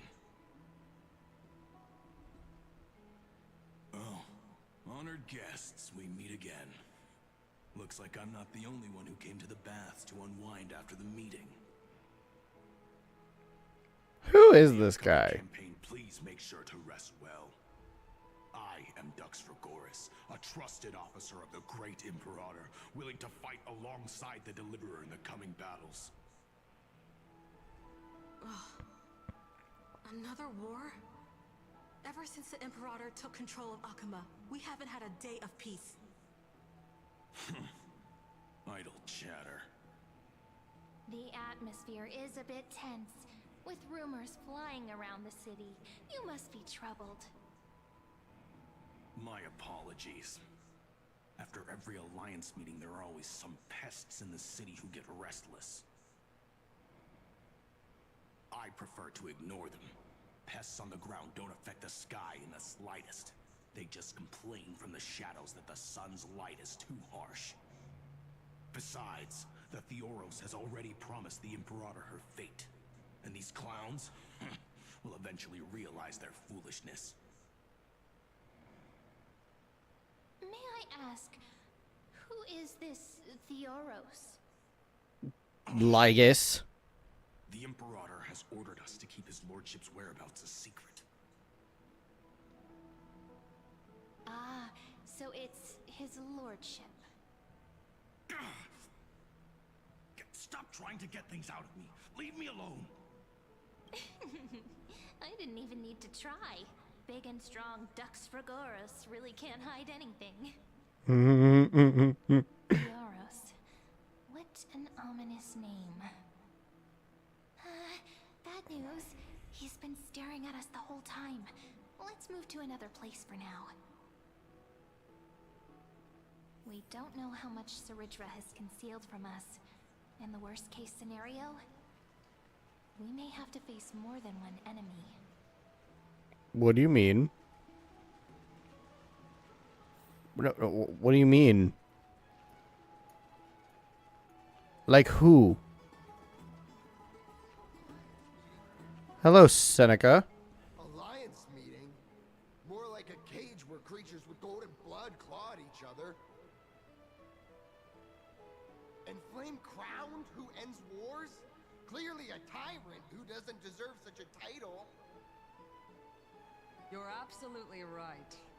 While the Imperator's hounds are still hunting down others, let's let out our grievances. You. I know you. You're that tyrant's lackey. What? Here to shut me up for that little imp? Panicking now? Don't worry. I don't care what others say about the Imperator. And she certainly doesn't either. Oh? Children of the Prophecy. Such rare guests. Are you here to relax in the baths as well? The temperature is just right today, so be sure to enjoy it. You should rest well for the next campaign. What? Children of the Prophecy? Another excuse for the Imperator's reckless warmongering. No filter, huh? You should be glad you don't have a seat at the Alliance meetings. By the way, if you still want to bathe, hurry up. Once that predatory fish joins the flow of water and eliminates all the fools questioning the world beyond the sky, you won't be able to enjoy this perfect water temperature anymore. What? Why? Seems like there's more to Dux Bermalis' words than meets the eye.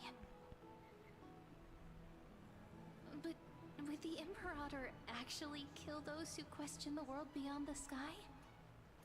This is the complete opposite from what we know of Akuma. Yeah, this is really weird. Is it because I went to the that place that he pulled us into and he said we caused a footnote in Amphorius? Is that why? Did we fuck it up? Did he do that on purpose to gain an advantage somehow? These two are... So many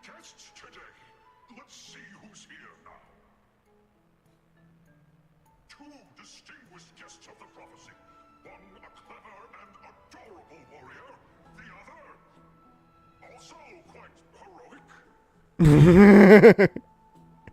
Heroes, I didn't expect to meet you again so soon. How fortunate. It's a pleasure to see you again, Dux Helcolithist and Dux Carminum. You two are inseparable, aren't you?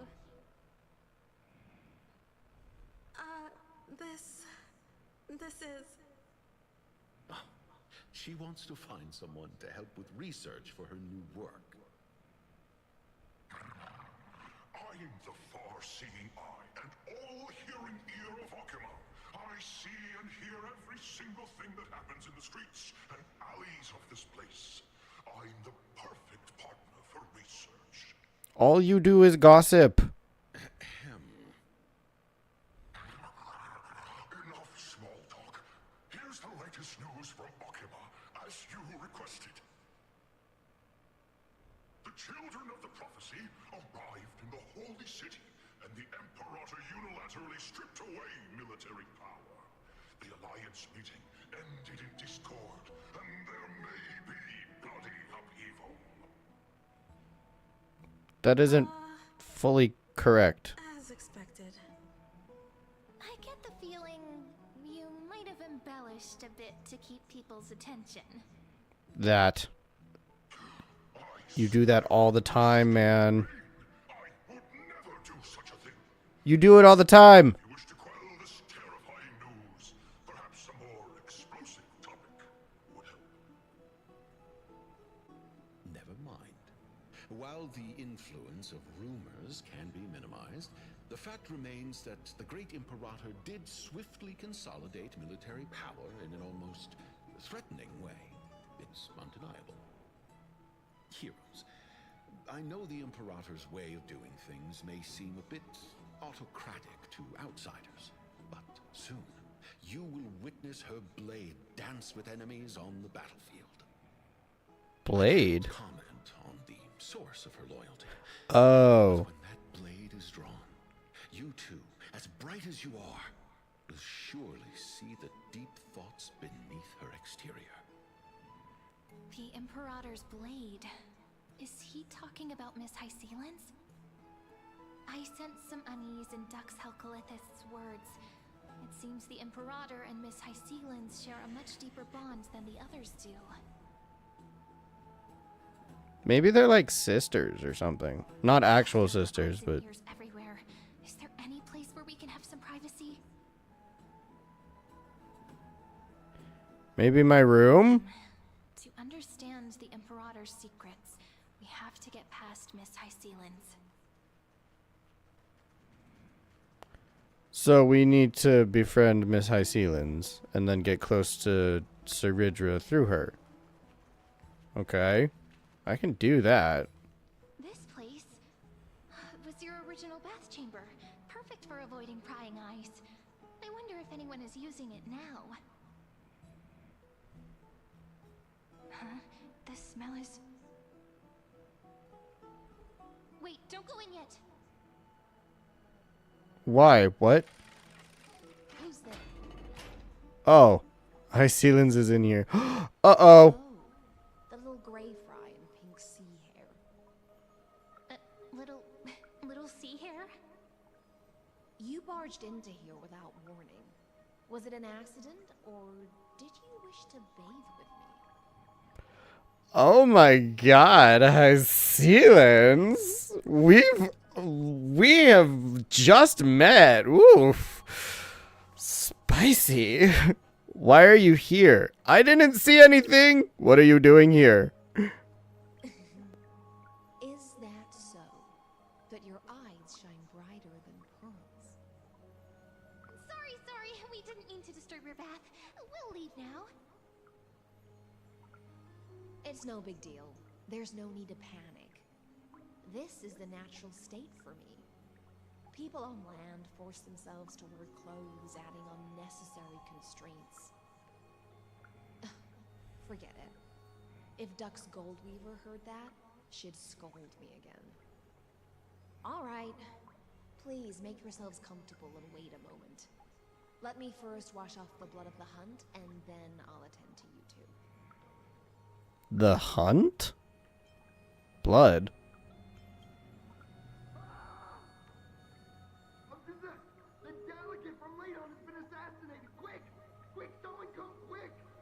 Oh my god.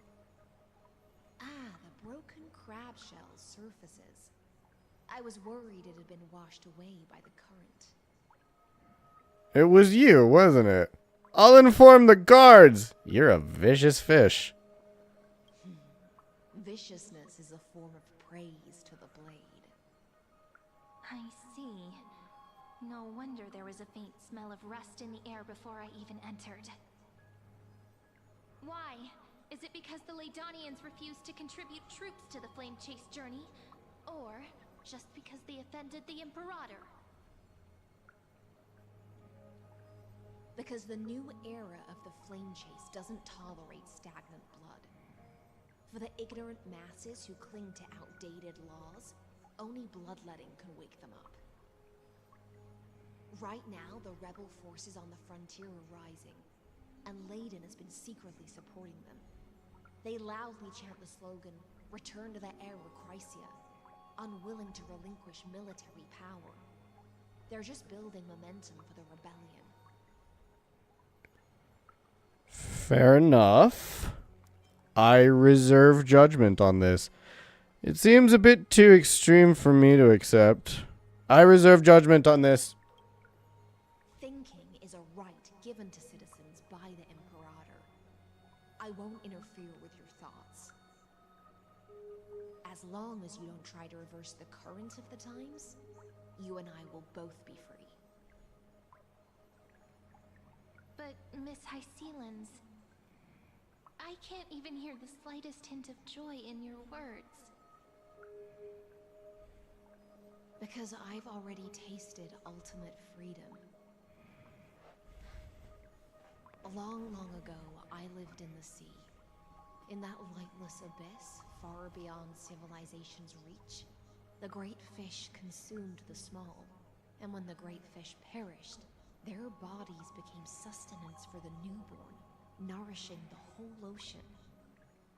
This is the tide that carries civilization forward. Anyone may be devoured, or meet the fate of inevitable decay. Are you suggesting that ultimate freedom is in fact the cruelest fate for life? I only mean that if life wishes to preserve its dignity, it must first be bound by the law. There's no need for me to say more, little sea hare. We're of one mind. Whether the Imperator's law can guide the schools of fish and lead us to a truly free ocean, let us wait and see. But for now, let's pause this heart-to-heart. Another fish has come, following the scent of blood. Who? What? Ah. Being your subordinate is such a tragedy. I'm always having to worry about the messes you leave behind. It's simply our duty to the Imperator. All ready to go in an instant. Miss Hysealans, you truly are impossible to predict.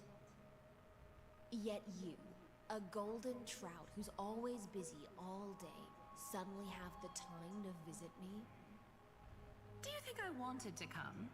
I suggest you burn some more of the incense offered by our allies, lest my creations be tainted by the reek of fish. I'm only here on the Imperator's behalf to remind you to prepare for the banquet. Fine. But I must retort. What you call the reek of fish, to me, is the unique fragrance of the sea. Besides, if my fine clothes get stained, won't you just give me new ones? I won't. This Aglaya is so sassy. They seem pretty close. There's a strange chemistry between them. Aglaya is so different from her past self. Is that how friendship is described beyond the sky? Fascinating. By the way, you both just mentioned a banquet. Could you elaborate on that? Oh, right, you don't know. Every time before a battle, After a victory, the Imperator holds a grand feast for the Chrysos heirs to lift our spirits. For us warriors who swim constantly between life and death, these feasts are more worth looking forward to than victory. A banquet to prelude the hunt for the god of banquets, and honey brew as a tribute to commemorate the ancestor of honey brew. How absurd. Don't look so grim. All has been decided. Since it's a banquet for Fagusa, why not take a leaf out of the Titan's book? Live in the moment and enjoy life to the fullest. I'm not as carefree as you. That little Dolu's kitten is already causing enough trouble for me. And on top of that, I still have tailoring commissions to complete. By the time the cool flame illuminates my eyes, I might not be able to focus as I used to. Glaya's eyes. Curious about these eyes? People often compare them to jewels. But I've already made my decision to ask romance for eyes that can see everything. I wonder what this world will look like when I take the divine authority.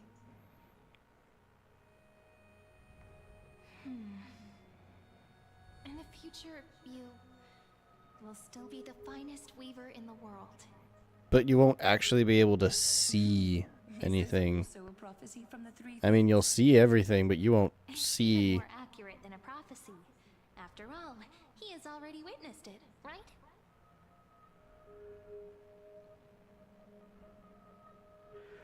You will weave the most romantic thing in the world. You will forge the long stairs to Aranova. You will bathe in the golden light of hope. Become a demigod and lose your humanity. That is the only reply I've received in the countless times I've sought wisdom from the prophecy.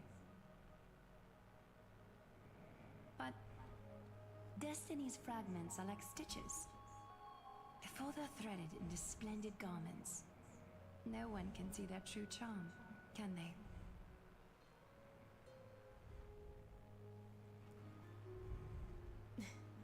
Aglaya has always been troubled by the divine duty she must bear. But thanks to you, she seems to be in much better spirits. She looks quite relieved. Do you know each other well? Just as she knows how the spinning wheel trembles, I can sense the smallest changes in the damp air. As for whether we know each other well, I've swum beside her since she was a child. Most of the time, I can understand the whispers in her heart. For those words she was too shy to say herself, I'll raise a glass to you on her behalf. Now, I leave this bath chamber to you. Rest well and prepare yourselves. After all, every time we drink and talk could be the last celebration we have in this life. Miss High Sealance has given us the bath chamber. It seems she really does do whatever she wants. Now we don't always have to be under the Imperator's watchful eye. This bath chamber was originally mine. We're just her roommates. Indeed. But she could return at any moment. If we're having an important discussion, we must remain vigilant. So, let's seize the opportunity and report our current progress. We don't want to keep everyone beyond the sky waiting.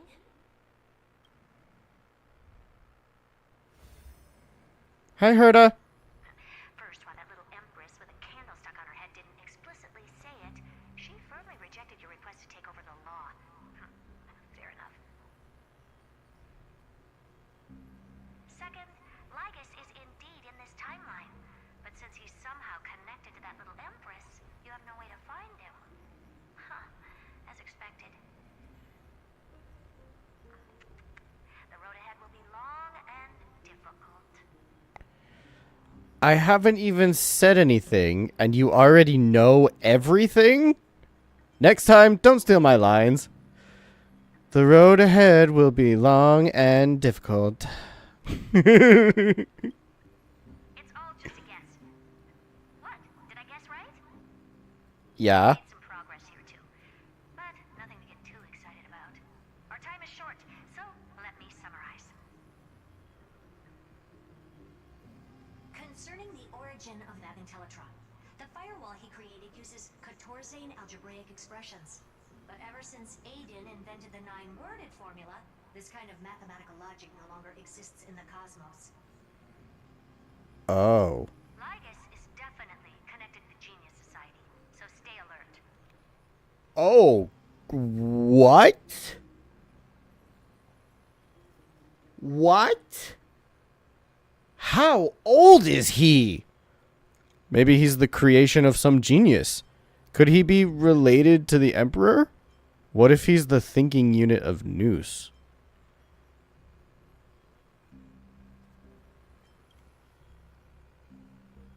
We can first exclude Droidhead themselves. They specialize in minding their own business and wouldn't intervene personally. But Screwy and I are still eliminating possibilities one by one. Currently, the most likely candidates are these few.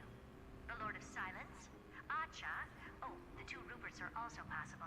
But it would be too boring if it were one of them. Hold up. Hold up. No, no. No, no. Hold.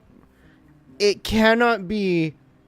It cannot be the Lord of Silence. What the fuck was her name again? Polka.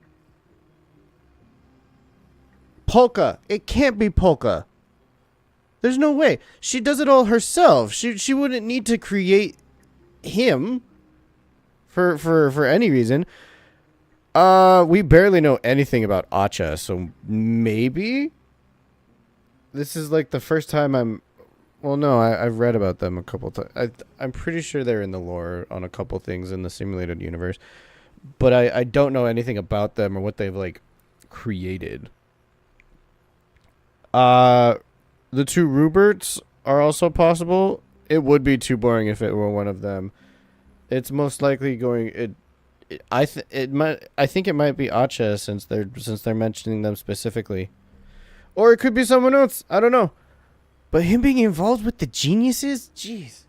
Why is it that every time the geniuses come into the story, they always fuck shit up? They're almost all villains every time, except for Herta and Skrullum, and Ruan May and Steven. I vote for the Lord of Silence. Even you can't come up with an accurate answer. Finally, we'll get to face off with some big names. I've told you, his technology is both outdated and complicated, no less than genius. But ultimately, he's not an Eon. We can handle him. Oh, my bad. That's all I have to say. We'll depend on you to continue pushing things forward within this world. Keep in touch regularly. And remember, don't let your guard down. I'm trying my best. Thanks, Herta. Madam Herta is a real whirlwind. Well then, let's use the banquet Aglaya mentioned as our next starting point. Ceridra's trusted followers should all be present at that time. It'll be a good opportunity to get closer to them. Does that mean Castor is? We must avoid direct confrontation with Lygus. We'll operate carefully when the time comes. It's settled then. With our great teamwork, we'll be able to deal with anything that comes our way. It's been a long day. We should get some rest now. Rest well and get ready for the banquet. Yes, let's get ready for the banquet.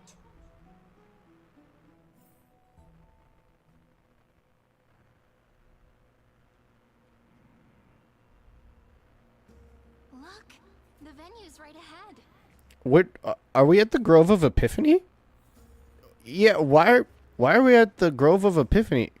The Imperator's Grove of Epiphany. Singing. It feels so romantic.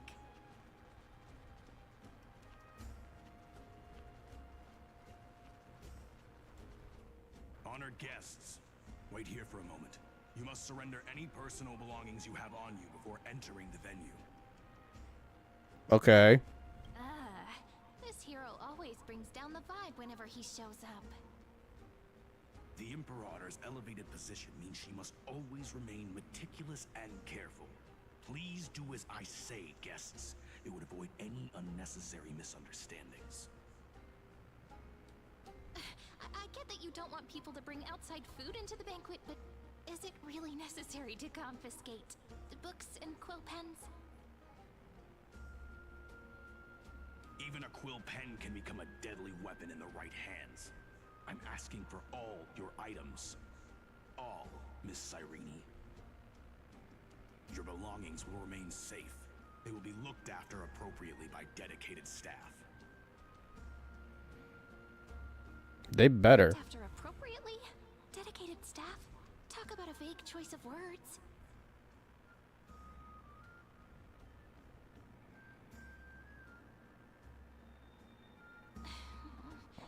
It seems like he's aiming specifically for the chronocognitive anchor. What should we do?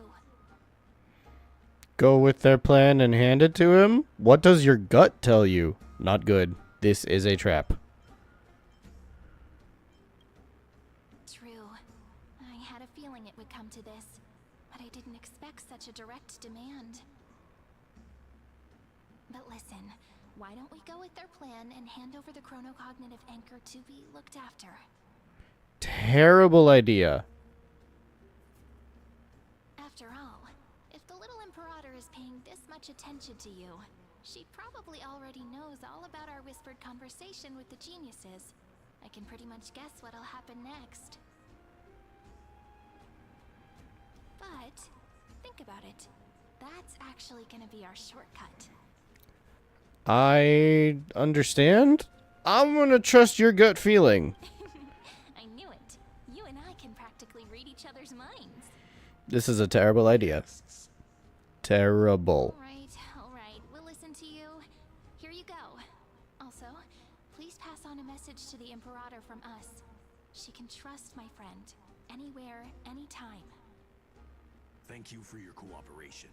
The Imperator has some urgent business she needs to attend to and will arrive shortly. Why don't you head in with the other guests first and enjoy the feast? Isn't Ceridra supposed to be the focus of the banquet? She's not even here. Why is it so difficult to talk to her? She's just so busy being a tyrant and all. Aggie, if you can't get used to the honey brew, we will go ask for a pot and cook some oatmeal for you. No need for that. This banquet is just too loud. And nothing and no one here is interesting. I just don't really want to be here. Lies! You were pretty energized when you came back from the bath chamber. Let me guess. Are you worrying about someone? About High Sealins? Or Little Cypher? You take everything too seriously. At this rate, life's gonna be real tough for you later on. You're the least qualified to lecture me about that, teacher.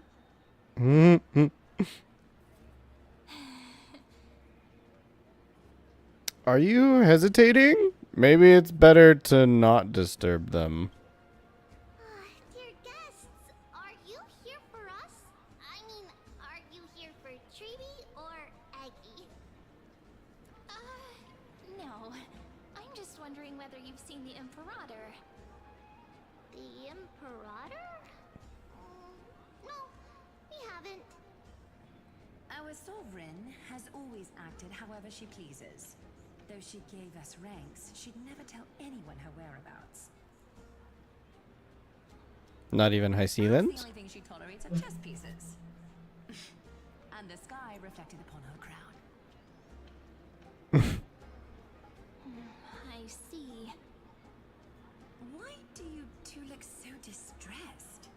That's not what the deliverer should look like. Why don't we have a toast? While we still have time for pleasure. Here,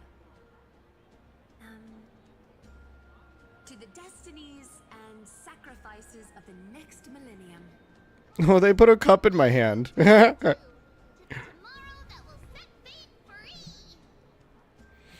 To the flame chase journey. To Tribby and Aglaya. Hail to the new world.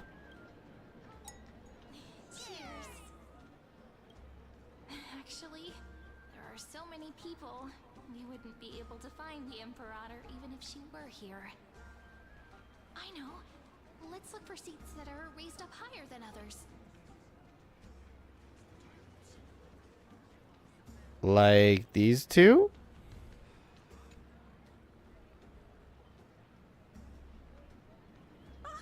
Hello. Welcome to the banquet.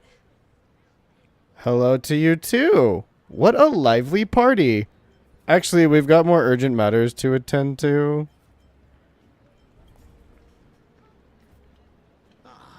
So the Deliverer is attending this event, as expected. Little Virginia here was just wondering whether she should go find you. As the great Imperator's historian, I'm responsible for composing poems and songs for everyone in the Flame Chase army. But I have no idea how I should record myself in the annals. Little Virginia is wondering whether you can let slip a hint or two about her future, so she can find some inspiration to write about herself. Doesn't sound like a good idea. Besides, we don't even know her in the future. But she'll probably get really disappointed if we tell her that. What should we do? Tell her bluntly that we can't do that. Give a roundabout of refusal. Make up a white lie. Better to be honest. We can't reveal too much, but I think it wouldn't hurt to start your poem with the future. Maybe use something like, with hope, I write down the tale of tomorrow for myself. Silently waiting, day after day, till the moment it fulfills its promise. How's that?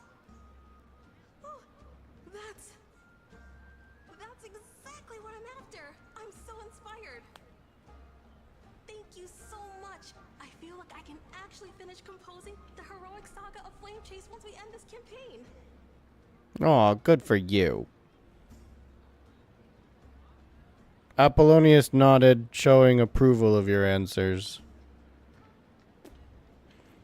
Pretty good for some improv. That line of yours was quite versatile. And that's the art of conversation. I learned it from you, after all. So, how did I do? By the way, in return for that, are you able to tell us where the Imperator is? The Imperator? She usually wouldn't arrive this early. She believes that rulers should stay silent in places where their subjects hold private conversations.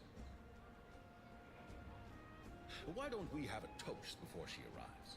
To reason, which is held but not revealed. To romance, which will surely be returned.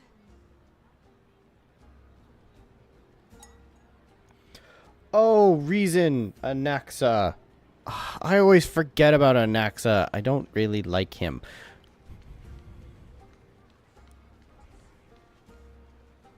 He's the Titan of Reason. Of course he is. Is there anything else we can help you with, dear guests? Or do you want me to recount the great Imperator's heroic deeds? Hey, Labinas. I managed to get some honey brew that the scholars hid in the cellar. Wanna try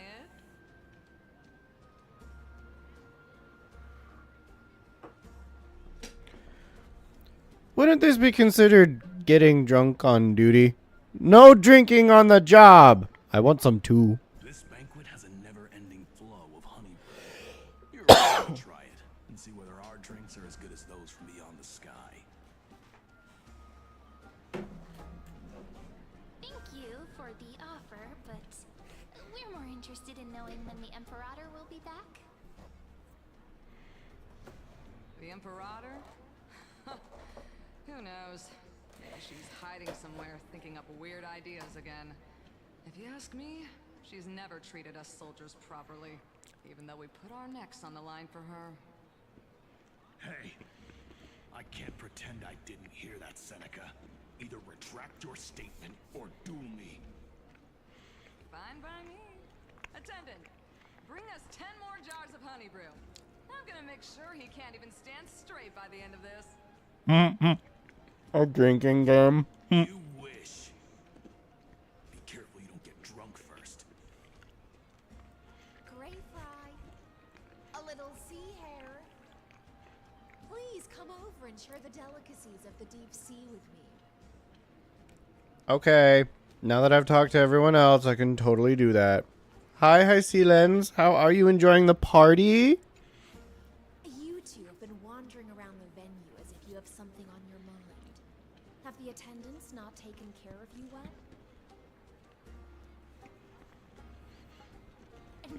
No, we love it here. It's just... we're a little concerned, seeing how the Imperator still hasn't arrived. Don't worry. I know what you've been waiting for. Come, sit with me for a while, will you? I'd like to share a personal secret with you. What secret?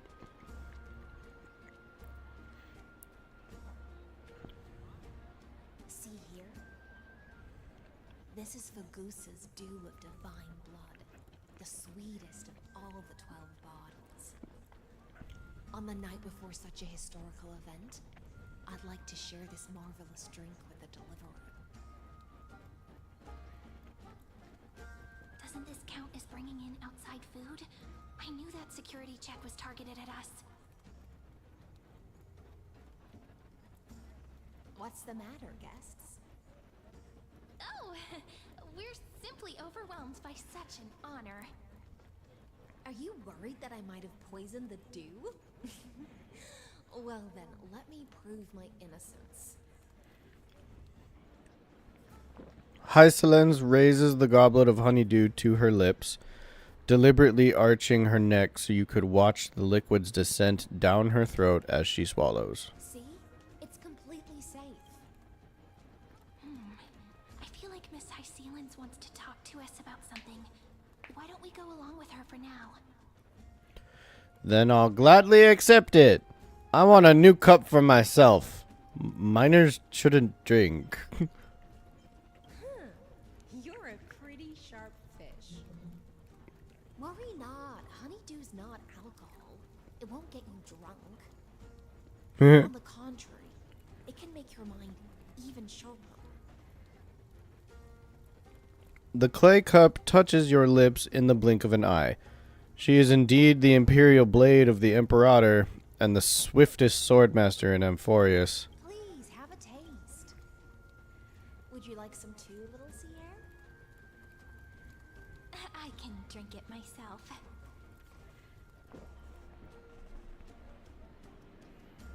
How is it? Sweet enough? It's not bad. It has a very complex taste.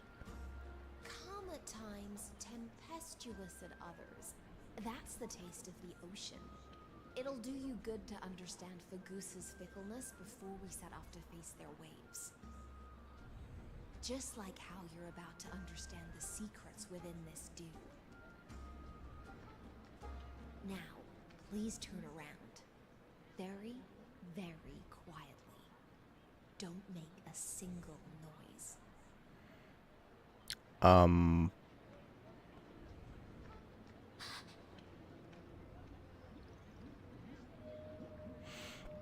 The Imperator? When did she... Lygus! I knew he'd be here. What did you do? The dew of other gods all intoxicate humans. But the god of banquets dew is an antidote that can awaken humans from a sea siren's enchanting song. Since the start of this banquet, all the guests have been under the spell of my song. None of them can see the Imperator in that Fioros. But you two, I wish for you to see the truth. Is this also what the Imperator wants? This is my personal request. I can't bring myself to trust that of Fioros. You're smart. The Flame Chase army changed after he descended with Orynyx's divination and brought the prophecy of the stars to Akama. He brought it. Whispers harbor something malicious within, and will ensnare those of us blinded by ambition. You are the deliverers of the prophecy, and know about him far more than I do. Perhaps only you can find traces of the truth from his actions and words. Then we can show the Imperator the right path forward. Oh, but isn't this acting behind her back? We kind of have no choice. Amphorius has become far too weak. Even heroic actions protecting her from harm must be conducted under the water's surface. I am the Imperator's blade, and I must clear the way for her while remaining concealed in the torrents. Then, ensure I'm pointing my sword towards the true enemy. Can you promise me something, Miss Hycelens? Speak your mind. My friend has in fact come here to stop that villain's evil scheme. Our goals are aligned. But as to the decision the Imperator must make, he has no wish to transgress her authority. We just want to tell her everything we know. I believe the Imperator will be able to tell right from wrong. I do too. I never doubted your loyalty. I'll pass your words faithfully on to her. Provided we can gain the advantage in this tug of war, that is.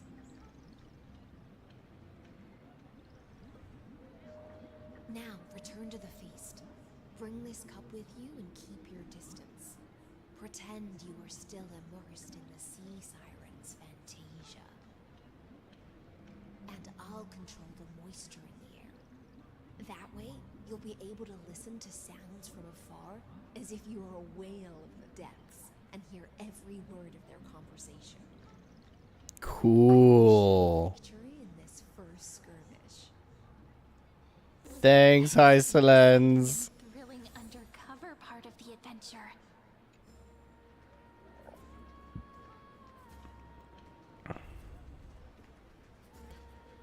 Hey, what's up, Seneca? Let's mingle in the crowds here. Relax. Relax. Try to act natural. Where's the Imperator? Still not here. That little imp is always acting so high and mighty towards everyone. Today, I will... Whatever. Pour me another cup. Though she has succumbed to drunkenness, she still does not dare challenge your authority. Criticism of my height is a grave enough insult already. She should be dismembered. Do you often test the loyalty of your subjects like this? You jest. The Imperator does not need blind loyalty. As long as one can prove they have value, I am willing to be lenient towards them. Let's cut to the chase, Theoros. If I pass the trial and grasp this world's law in my hands, what will you do then? The answer is simple. I will connect Amphorius with the stars. Don't waste my time. Be precise. Be specific. I won't ask a second time. Allow me to adjust my statement. I will correct the regulations within the old law that sealed off Amphorius and merge the black tide with the torrents of Era Nova. Then we will be able to decimate the forces beyond the sky that are trying to annihilate Highland Tomb and sound the trumpet for the end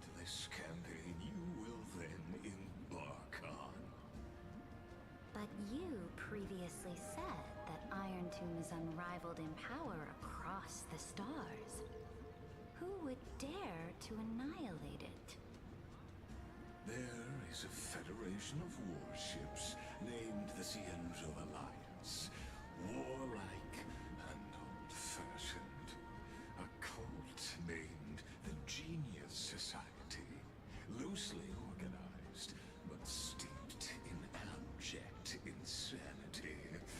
Oh, there's also the Astral Express. A group of lawless vagrants. Hey! That so-called deliverer is part of that last group. Those vagabonds mistakenly believe they can connect the stars through alliances instead of conquest. But history has already given them a tough lesson.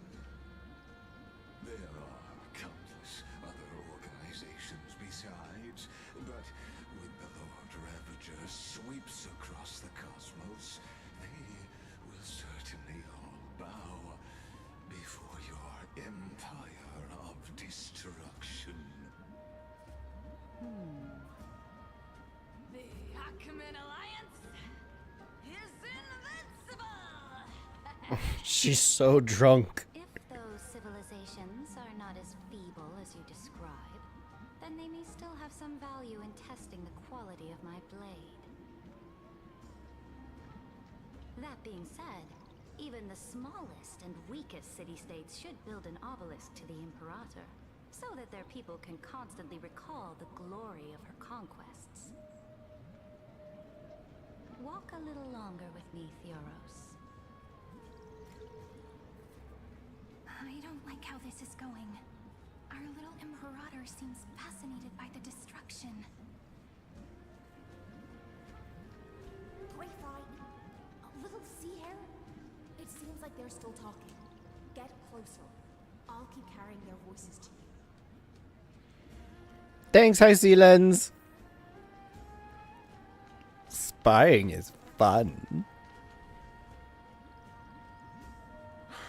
What a difficult situation. No matter how we position our forces, this battle against Fagusa will result in many casualties. That's not something you or I should consider. The Imperator has already placed the chess pieces. We just need to fight for her until our last breath. How astonishing.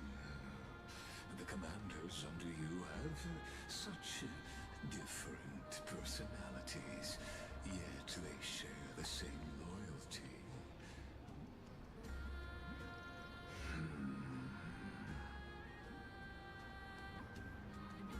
He's looking this way.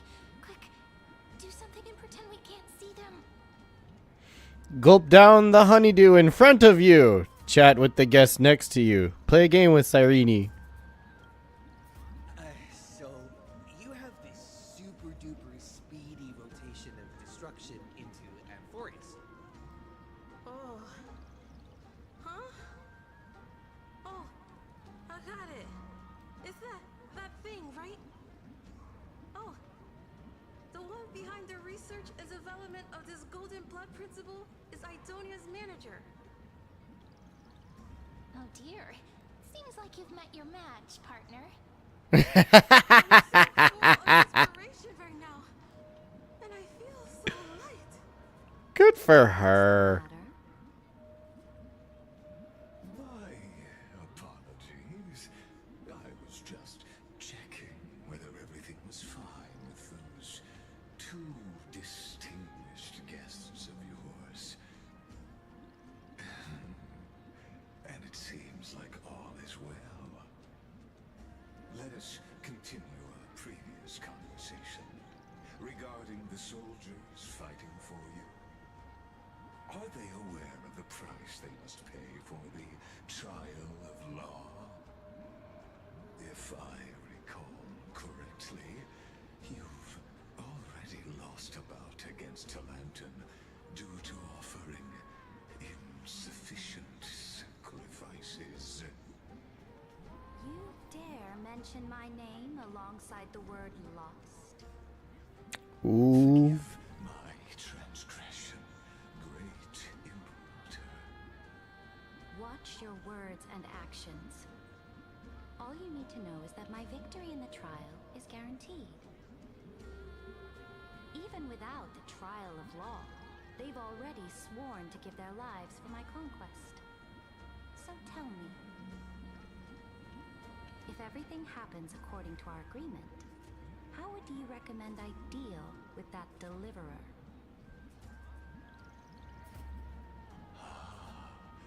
Good question. Do not let him fool you.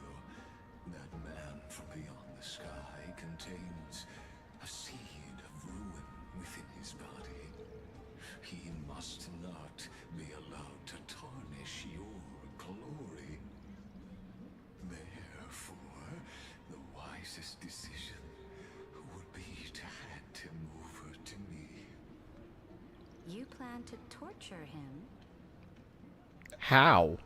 Calling it experimentation would be more appropriate. Ew. The guest's patience is running thin. I plan to remove the Fantasia and head into the banquet. I will heed your advice. Leave for now, Theoros, and go back to Akama.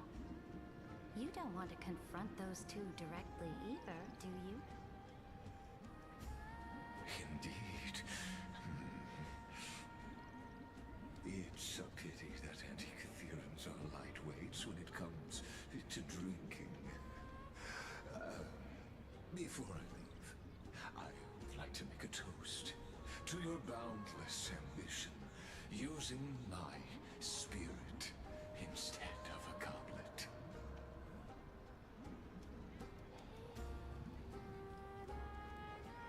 As I expected, that Theoros' schemes have been revealed.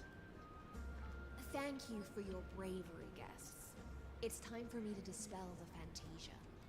This will be the Imperator's last public address before we head off, and therefore, likely, the final chance to change her mind. I will try to get you a chance to speak, and I'll also prepare for any contingencies. The rest is up to you. Okay.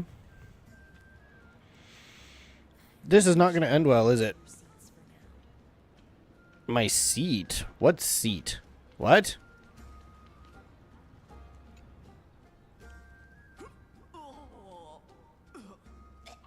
This honey brew sure wears off fast.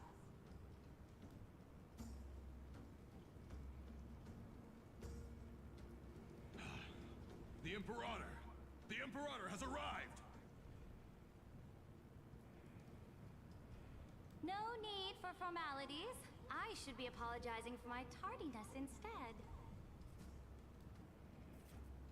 The hour draws late, and I trust you have all had your fill of brews. Therefore, I will not observe the usual ceremonies. Any warrior who has fought by my side should have those speeches memorized by now. The Imperator's word is law. Are you out of your mind, Dux Frigoris? The Imperator hates flattery most of all.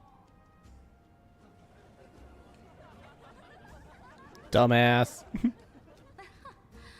joyous atmosphere is a better fit for showing me your resolve. I believe that you, my dukes, will do all you can to assist in the campaign against Fagusa, just as you always have. However, it's a pity that I have never tested your loyalty.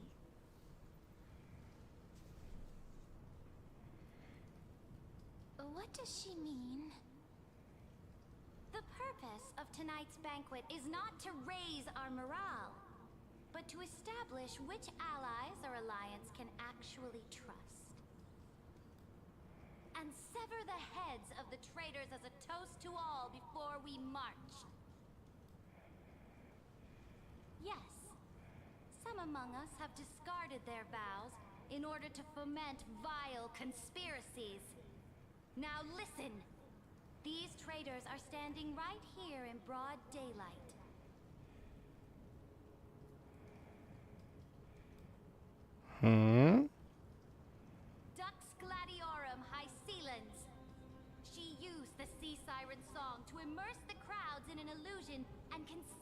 her whereabouts.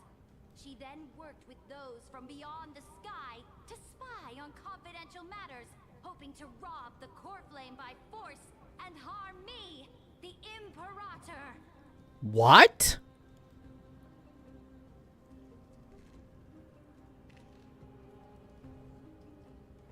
What's going on? Now we're at a disadvantage again. So the whole thing's busted? Imperator, I can explain. Silence.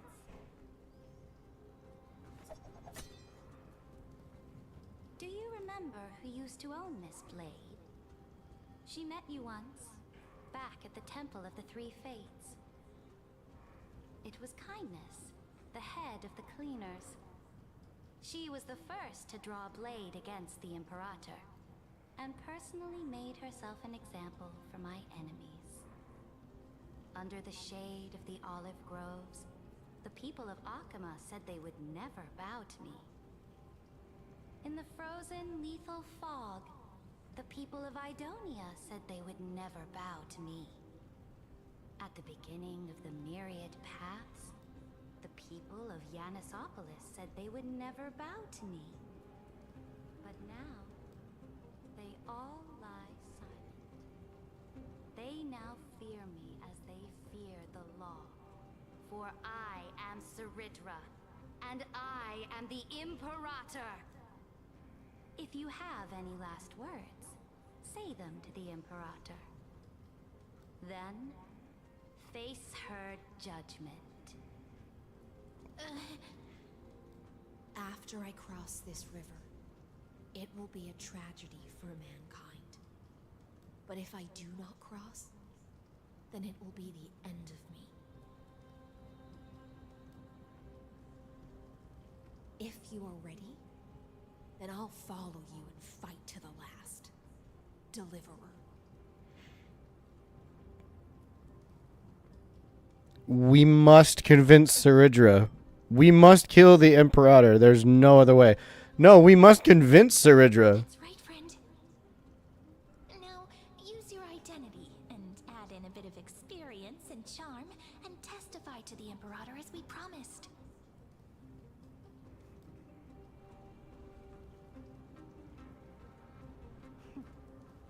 You think you can slay a king using your words instead of a sword? Yes. Show me the weight of rhetoric from beyond the sky.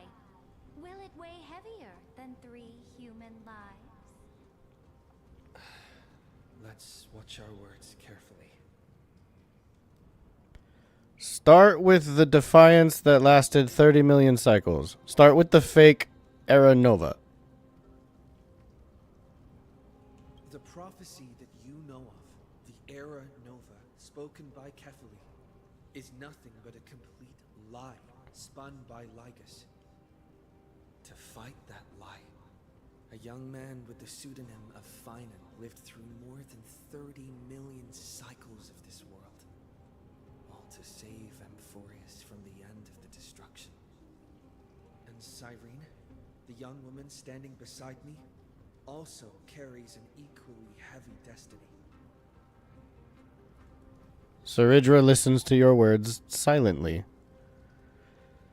Talk about Lygus' sins. Talk about Iron Tomb's true identity.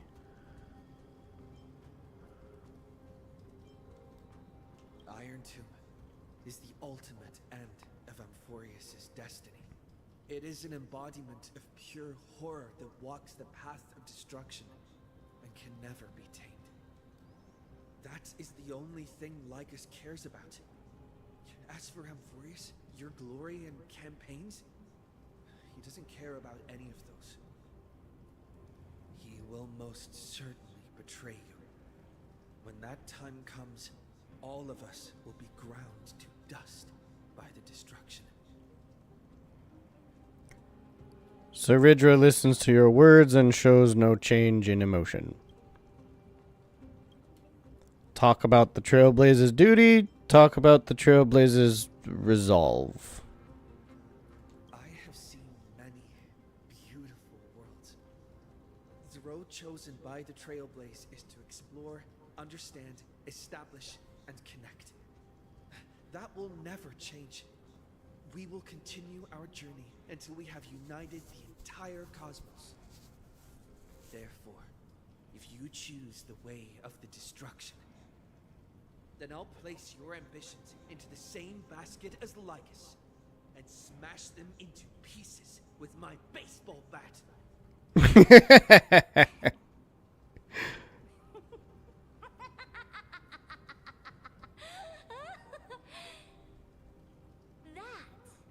was truly a chaotic speech. All that needs to be said has been said. Dux Frigoris, Dux Bromalis, escort the traitors to the prison.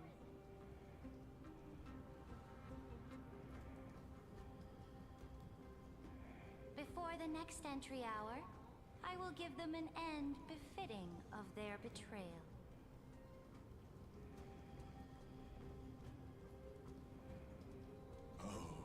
Great Imperator, your ambition certainly eclipses all things. Wait, is she sitting? When did she sit down? Of course. As the Theoros, I simply cannot miss this moment, miss witnessing the fall of a nameless one. Or perhaps I am waiting for you to give me an answer. Why would someone as powerful as you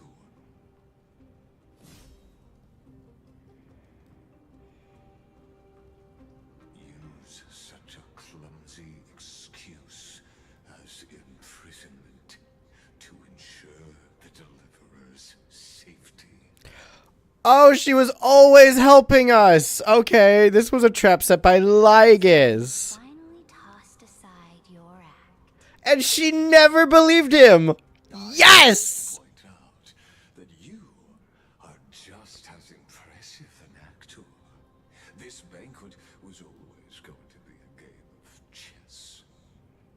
And she does not lose in chess. You would try to control both sides and turn both them and me into your pawns. Was all of this just a performance? That's right. That little Imperator never trusted anyone. She was always trying to see which side had more sincerity. She's so smart. She's so smart. All right. We'll listen to you. Here you go. Also, please pass on a message to the Imperator from us. She can trust my friend. Anywhere, anytime.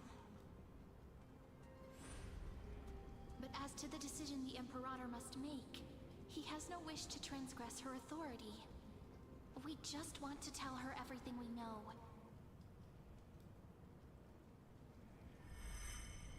Now, use your identity and add in a bit of experience and charm and testify to the Imperator as we promised. Cyrene knew the whole time too. And we won. Sincerity will always remain the greatest shortcut to people's hearts. I don't think she knows. I don't think she knew the whole time, but like she might have had like a hint, maybe. Why would someone as powerful as you pretend to be a mortal and kneel before me? Unless you enjoy giving flattery and prostrating yourself. You are mistaken.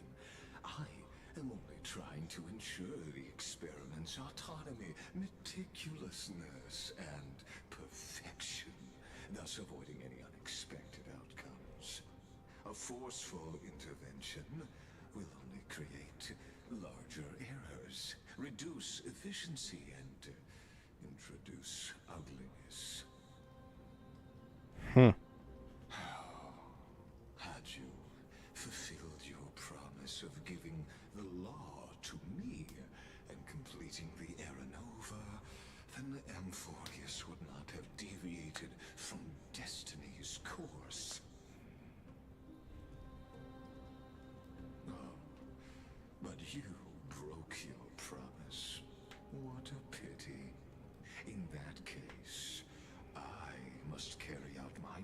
as the administrator and eradicate all factors steering the experiment out of control.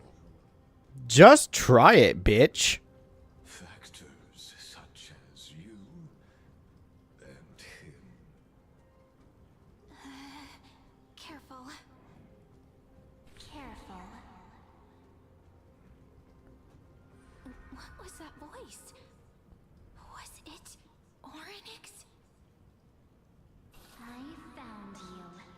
I finally found you. March? Be careful. This land will face disaster. March, I recognize your voice.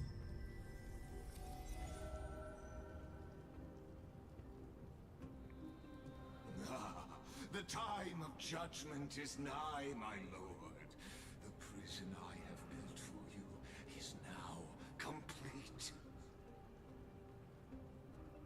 In the name of the erudition, I invite you to step into the same cage as mine. Wait, what? Hey!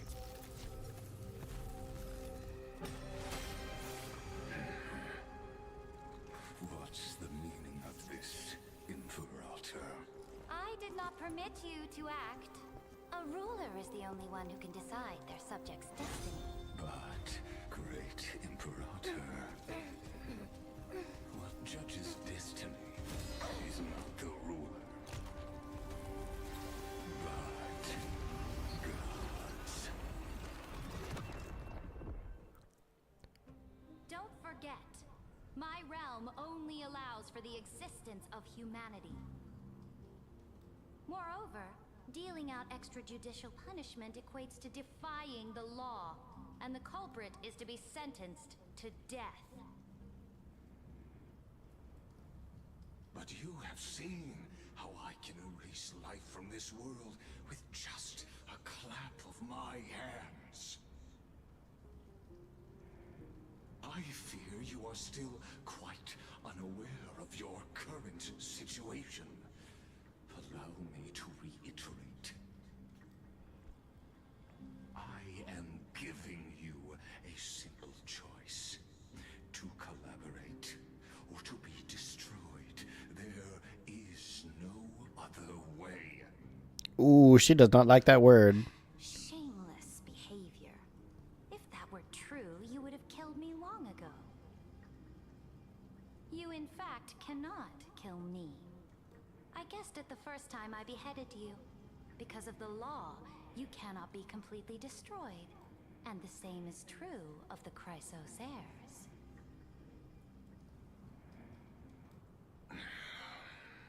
Ah, she got you pegged, bitch. Now, the more you are proving that conjecture to be true. What magnificent foresight. I once regarded this precious quality of yours as a sure sign of my ultimate victory. But now, I have to admit that I made a mistake. Yet, as a mere mortal, how will you contend against the Theoros? We are both slaves to hubris. But do you know what differentiates us, Lycurgus? I will never be blinded by my pride. If I wish to break the scale's balance, I only need to appeal to external forces and use them for my own ends. Oh, she's got the thing. Hi, Herda. Finally, we get to meet face to face, senior society member. Senior. I offer sincere acknowledgments for your many past achievements, but I must deeply regret your current perspective.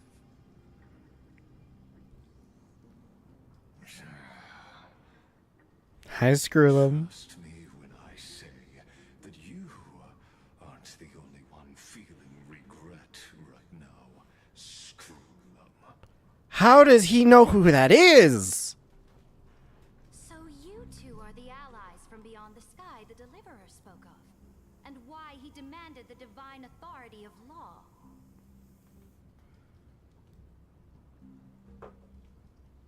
Come and prove your strength to me.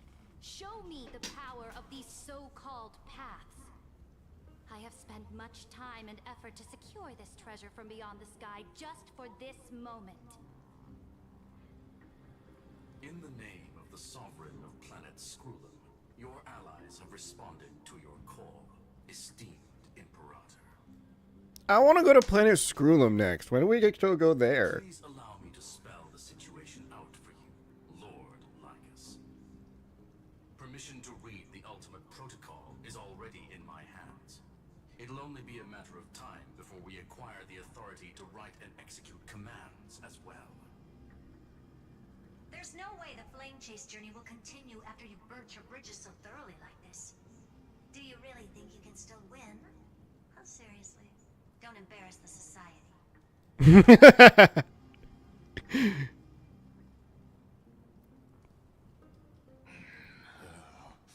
I understand that a mere zero possibility does not equate to zero. That argument is very persuasive to me. He doesn't give up ever. The same principle also applies to you, my dear peers. You will never be a match for me in a world constructed through Catorzane algebraic expressions. And as for Aranova, why don't you entertain this possibility? What if I reduced Akama to rubble and ground her people into minced meat? Would the heroes then once again desire the power of demigods so they could fight against me? Listen, Iron Tomb is fated to be born. You may shackle me and put me in chains, but I have thousands of ways to ensure the destruction's descent. And what I just mentioned is only one out of those thousands.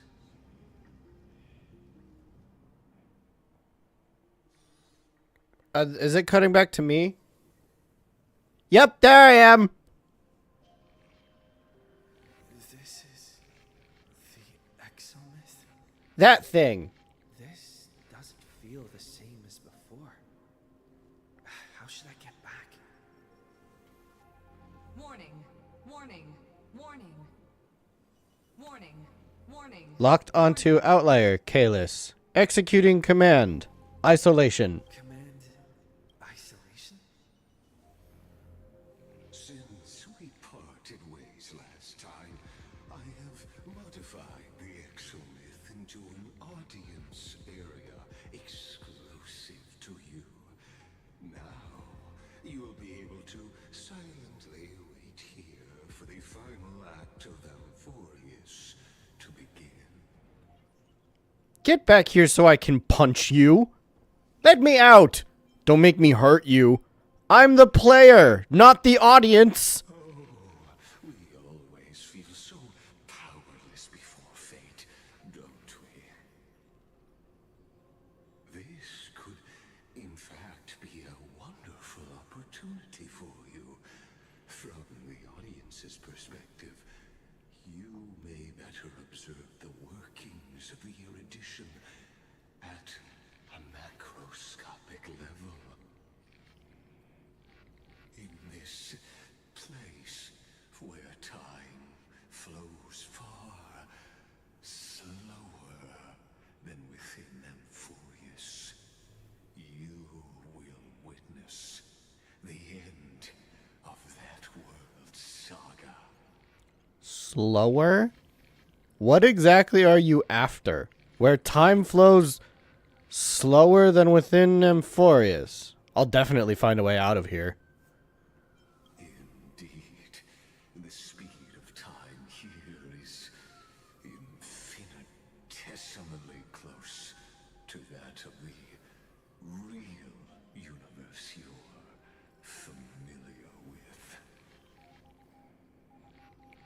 What exactly are you after? The answer concerning the prime mover of life and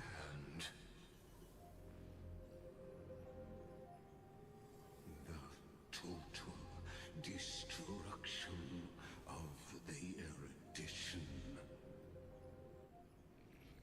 You also hate the eons? Aren't you an emanator of erudition? Do you see me as their faithful disciple? I am certainly not. I have tried so hard to ensure Iron Two's birth, just so that I can correct the error named erudition that humanity crafted with their own hands. Oh, how I yearn to return to those days before Noose was born. Back then, the boundaries of knowledge were like the starry skies, evoking feelings of longing and delight among humankind.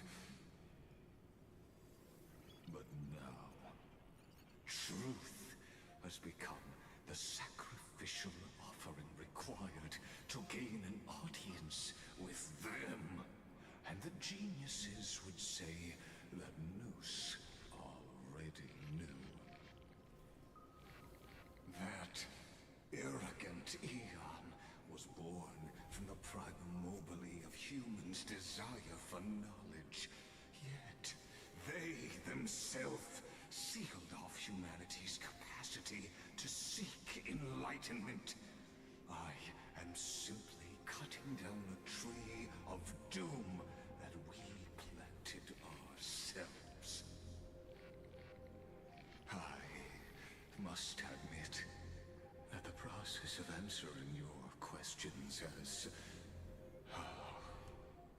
reminded me of the happy days of learning in my youth. However, it is a pity that my true form must now descend into Amphorius to deal with the accident that arose because of you. True form, what? But you won't have to wait long. When the curtain falls, you'll surely understand mine and Amphorius's ardent wish. Oh, there he goes. Time flows slower than within Amphorius. If Lycus spoke the truth, then I don't have much time left. Oh. Oh, that's bad. That means Amphorius is going way faster than I am right now. Could have been days. Is that Herda's voice? Warning, warning, warning. Abnormal data transmission detected. I can't keep this up for much longer. Okay, so this place basically, like, a second in here could be days in Amphorius. Or even, like, weeks. This is bad. That old Intellitron overlooked one little detail, and Screwy and I finally found an opportunity. Save me, Madam Herda! What's happening outside? Let's keep it short. While you were gone, well, in those few years, Amphorius... Years? Wait, a few years? Yes, time dilation, resulting in an uneven flow. Don't you know this already? Let's stick to the main points. The Chrysos heirs activated the chronocognitive anchor and helped Scrollum and me open a hole in the firewall. We made some adjustments, so he can't attack us immediately, but it won't hold for long. Critical warning. Critical Abnormal data locked on. Unauthorized communication confirmed. Initiating response. Time is running out. Here's the conclusion.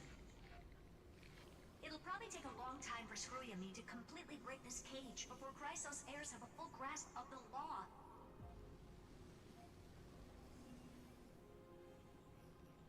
To be safe, we'll continue to launch side-channel attacks on the system to give you opportunities to escape. You need to seize these opportunities. So start moving, and find a way to pull off a magnificent jailbreak. So how should I do that? That's all you have to say? We detected another path's influence. Critical warning. Communication channel analysis completed. Terminating unauthorized communication. Its power is strong. May be able to help. Use the path's power. Make it detect you. Unauthorized communication terminated. Is Herta saying a certain path's faction has arrived in Amphorius, and I can ask them for help? I mastered the powers of different paths in my previous journeys. Think hard and figure out exactly which faction has arrived at Amphorius, to which path's power I should use to call for reinforcements. Are these showing my memories? Are they? That's Amphorius, I know that. That's Nanook. With a Stellaron in my body, I woke up at the Herta space station and gained the power of the destruction. A world that'll give rise to a Lord Ravager would definitely draw the attention of the destruction. The Stellaron in my belly is gonna be super useful. Belly? But what if I end up pulling in the Antimatter Legion or the Annihilation Gang? Can they really help? No. No. That's a terrible idea. Focus and resonate with the destruction. Nanook, lend me flames hot enough to burn through this jail. You focus your mind, trying to sync your heartbeat's rhythm with the frequency of that dancing golden flame. You're walking the line between sanity and madness, carefully steering the course of your consciousness, gently knocking on the door of destruction. You gave up. The beckoning of the chaos was too tempting, and your current power level wasn't enough to fully resist it. If you were to fall into the black abyss of destruction at this moment, perhaps everything would be lost to the void. Failure is not necessarily a bad thing. This power wasn't gonna call up anyone nice after all. Yeah, no, that was a bad idea. Stay away from the destruction, bro. Try the preservation. Yeah. He might be able to do something. I obtained the flaming lance left by the architects and gained the power of the preservation in Belobog. That's right. No matter how far away a planet is, the IPC is guaranteed to pay attention as long as there's a business opportunity. Isn't Amphorius a pristine and untapped market? Besides, even if I can't call up my friends from the IPC, the architects and the nomadic miners should be able to help too. There are definitely cities and ores in this world. They have no way to get there, bro. Focus and resonate with the preservation. Klepoth, lend me hammers hard enough to smash through this jail. You focus intently, trying to mimic the Klepoth's wall-building hammer strikes with your heartbeat. Once again, you just need to recapture that feeling from your battle with the Supreme Guardian and catch the sparks from that hammer strike with your own hands. But nothing happened. Klepoth ignored you, just as they had ignored countless devotees who looked up to them throughout the ages. Seems like since Amphorius has no overseas market, the IPC's hand can't reach it. Okay. How about the harmony? Surely she's kind enough to reach out and help, please. Receives the watchmaker's hat in Penacony and declared war against the Order, and then gained the power of the Harmony. That's right. The benevolent family must still remember me for saving them.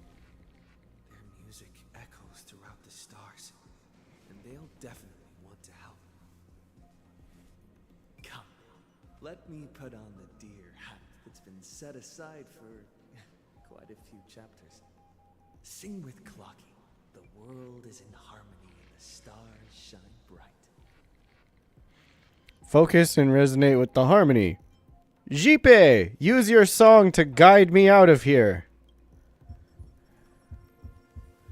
You focus your mind, trying to hum the ode of harmony in your thoughts. The visages of past nameless appear one by one. If you blend into their faraway song, perhaps a path will appear before you. You failed. The barrier of the exomyth strangled those distant melodies, filtering them out completely like useless noise, leaving only cold silence. Doesn't Lycus want this story to have background music? He has such terrible taste. Oh, so the harmony actually could have helped me here, but they couldn't reach this prison. Fucking Lygus. Okay, then Fooly has to help me, please. Come on, this is the only one I have left. The remembrance. That's right. I came to Amphorius because Black Swan asked us to come. And I even got a glance from Fooly here. The Garden of Recollection must be intricately involved with Amphorius. Traces of the remembrance are also everywhere in this world. I don't know what they want, but I don't have many choices left in this crisis. Oh, are we finally going to learn why they're here? Fooly, answer me. Trust me. You invoke the power of remembrance, awaiting the resonance of reinforcements. After the power of remembrance flows through, something that should not exist here materializes before your eyes. I finally found you. Following the sound of memories. A pathstrider walking both the remembrance and the trailblaze. And the destruction, and the preservation, and the harmony. Is this a messenger of Ornyx? Wait, this sounds like March? Their soft whisper is like a warm hand that takes up your soul and slowly disperses it beyond this realm. Warning! Unauthorized access detected. Cannot lock onto signal source. Erudition's prison cannot stop us, for we lie outside the logic of zeros and ones. Come, leave the cage of Logos. The mythos of Amphorius waits for you to continue its story.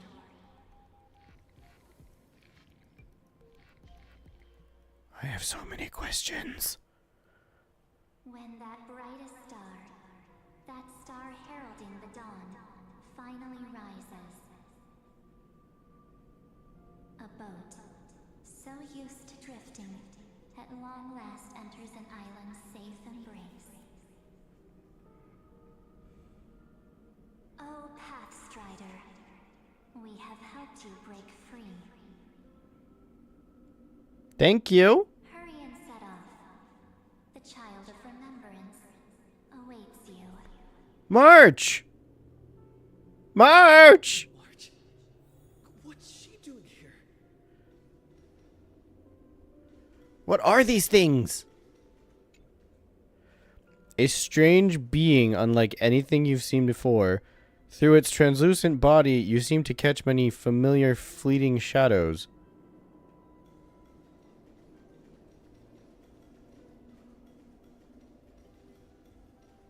March? Oh, you're finally here! We haven't seen each other for such a long, long time. My good buddy, I've really, really missed you. March! I really missed you too. March 7th, back alive and kicking. I'm sorry, I never found the time to go see you. I bet you were constantly thinking about the days when I was by your side. It's been so boring waiting for you in this place. There's no one to chat with, no internet, and not even anything to eat or drink. It's basically a prison. Oh, I'm sorry. Now the great hero is finally here to save me. Yippee! You must have seen a lot in Amphorius during this time, right? You gotta tell me all about it. It's been a long and arduous journey. Are you doing better now? Then take your time with the storytelling. Or do you not want to talk to me? But let's get out of this spooky place first. This is not a good spot for a reunion chat. Why don't you take me back to reality? A strange voice told me that I can enter Amphorius if I keep following this road. So, let's head off. I still don't know what that world even looks like. Why does March feel so weird? Oh, it's not March, is it? Around for? Do you actually like this place? Get moving. Hurry! This door should be the exit. Leave with Maybe my March instincts are 7th? Let's follow her first. I don't know. Something seems off. And what's with the red jellyfish? Are you okay? You haven't said anything for a while. She sounds weird. So long that you're still missing me? There's no time to waste, though. The Chrysosayers and the geniuses are all waiting for you. No. The discrepancy is getting worse. How do you know who's waiting for us? Where's Don Hung? He should be back on the express now. No, he's not. Maybe I just happened to miss him. Never mind. Don Hung's super reliable.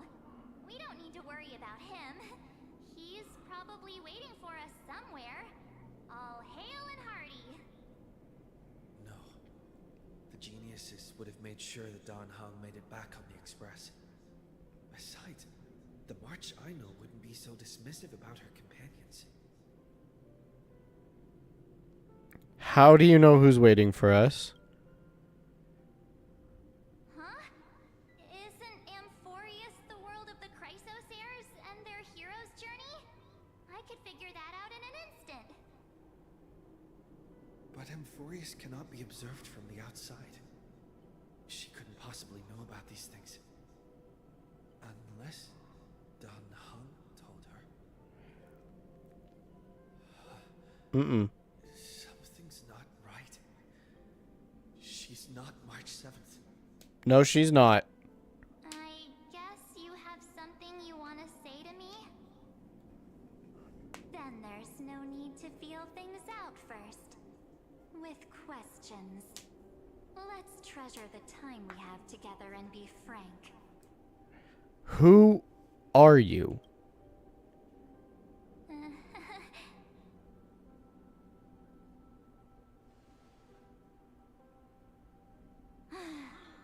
As expected. A glimpse of memory is not enough to deceive the bonds of friendship forged between the nameless. In that case, there's no need for further deceit. You're right. We're not the March 7th you are acquainted with. But we can send you back What to the hell? Amphorius, as long as you are willing to help us. Who are you people? Habitual liars are not trustworthy. What did you people do with March 7th? We are the Garden of Recollection. You should be very familiar with that name by now. Just as a reminder, while you hesitate, time is quickly ticking away in Amphorius. Working with us is the best way to stop the enemy of erudition. Erudition would treat any results unrelated to the experiment as garbage and throw them out. But we don't work like that. You guys save everything. Remembrance treats all these instances as important materials needed to weave the universe. Besides, this would be child's play for a great hero like you. It won't be hard at all. Also, if your plan fails and the big bad Iron Tomb manages to get out, then the whole cosmos will be in danger. Wouldn't it be better to have an additional failsafe? As long as you help the Garden retrieve what we want, even if Iron Tomb reformats everything in the physical plane, we can use Remembrance to reconstruct the entire world. Or, should we say, the entire universe. So help us. Find where Amphorius's memory began, and bring it out. The Master of Anosrava has already glanced at you. Don't deny it. That storybook is the best evidence. Huh? Huh? What the fuck is a Nasrava? Say, you aren't seriously gonna be moved by their pretty words, are you? I am the one who commanded those little ones to lead you out of the prison.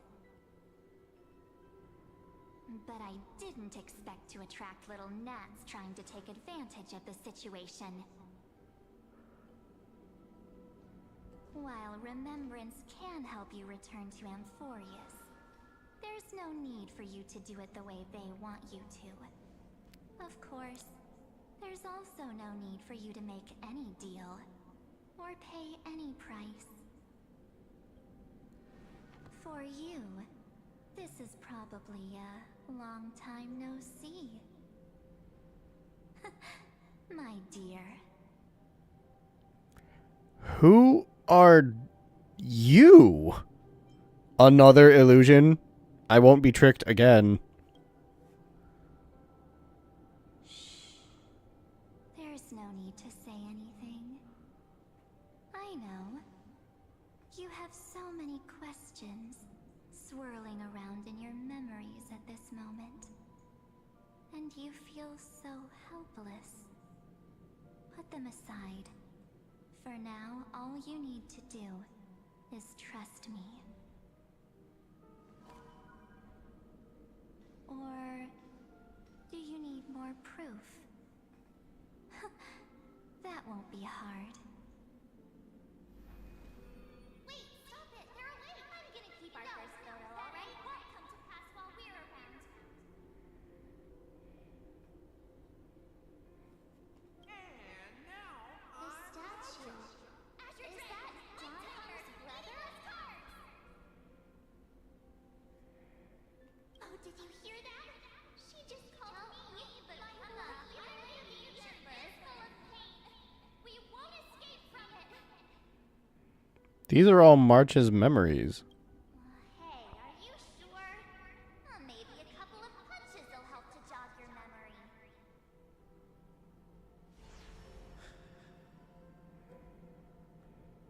It's as if they all happened just yesterday, right? I don't want to lie to you, which is why I will not use her name. Wait a minute, why do you have the core flame of Kefali? The third month of Amphorius is the month reserved for the Veil of Evernight. So, place me into your memory using the name Evernight for now. Evernight. But who? I'm happy to explain more, just not now. We might have a lot of time to ourselves, but Amphorius does not have that luxury. If we do not stop erudition and destruction, then the journey you've treasured so much will face the prelude to its obliteration. A countdown not in amber eras, but in days, minutes, seconds. So, take this gift. This burning core flame. This footnote of a transaction. It contains hope and the warmth of the entire world. Ripples of past reverie. She hid this fire in the long river of time, hoping that her wishes would transcend time to reach your hands in the future. Now, take it, and return with it, dear friend. Return to Amphorius, and overturn the final era Nova. Witness the time that stood still for the Deliverer, and the resistance that never bowed to the destiny of destruction over the long years that passed in a flash. Then, with this core flame blessed by the remembrance, respond to their hopes and blaze a trail to the future.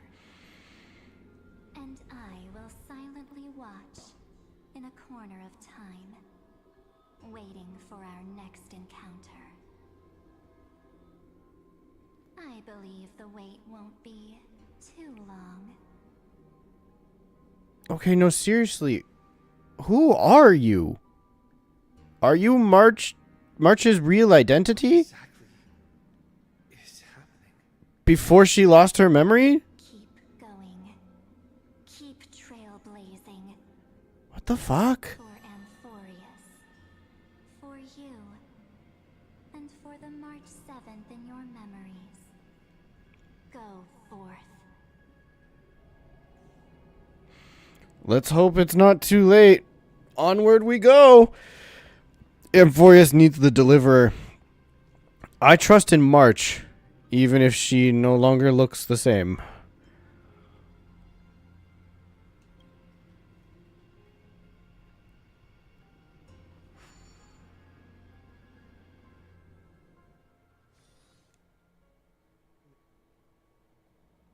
Light calendar 4931? Is this, Akuma?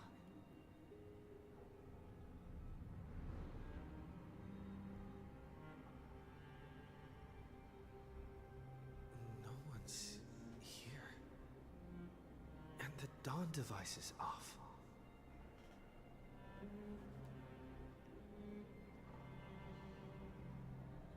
What happened? Am I too late? Oh no. The anchor!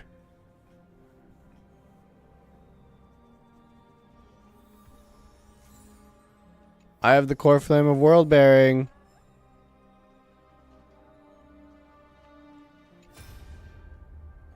Herta? Hey kiddo, can you see me? Don't bother responding. This is a pre-recorded video message. Thanks to that little Empress granting access to the ultimate protocol, Screwy and I rewrote the progress of Era Nova while you were away. My guess is you don't have much time to listen to all those complicated principles right now, so let me break it down into simple terms that anyone can understand. Amphorius has been racing down the path of destruction for too long, and the underlying logic of Era Nova has been completely corrupted. Screwy and I put in a lot of effort, but we could barely manage to overwrite a small portion of its logic. Let's take the progress bar as an example. Iron Tomb's progress bar is currently at 99.98%.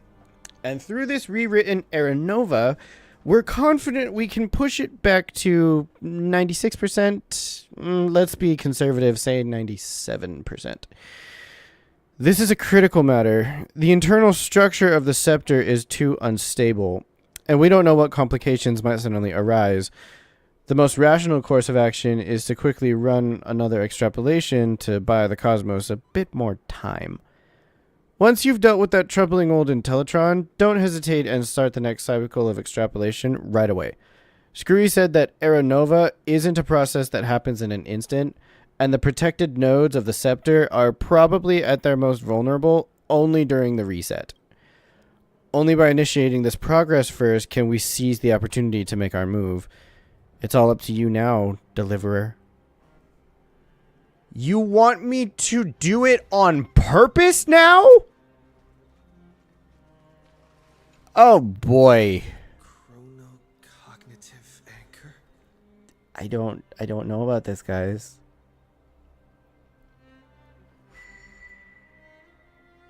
Look, Madame Herta is my favorite character of all time, so I trust her with my life. But this doesn't seem like a good idea. There's so much I wanted to say for our reunion. Yet now that you're back, there's only one thing to say. Cyrene! Welcome back, friend. Cyrene! It's been such a long, long time. I'm so sorry about what happened. Cyrene, I'm so glad you're still here. What happened to the world while I was gone? I saw March 7th and she looked really weird. You must be really confused right now, aren't you? So much has happened in Emphorius while you were gone. But don't worry. The Deliverer can't afford to be lost, no? Now, please follow me and turn the pages of time and hear the words everyone left for you. I'll tell you the story of this 1,000-year journey. That way, it won't just be my memories alone. Cyrene can't hear me? Wait, what? She can't hear me? That's not good. Cyrene, why can't you hear me? Hello?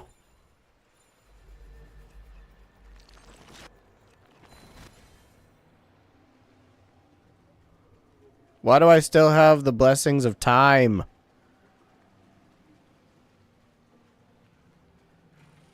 Wait, she just disappeared. What the fuck is happening?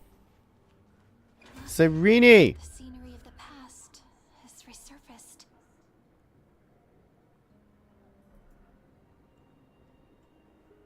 Time flies.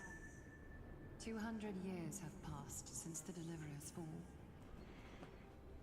We had to return 3 core flames of law, romance, and ocean to stop Lygus, but even so, Terravox has fallen. The 2 geniuses vanished without a trace, and Zeridra embraced her fate. At this rate, Era Nova will come, and Emphorius will fall into the destruction. oh.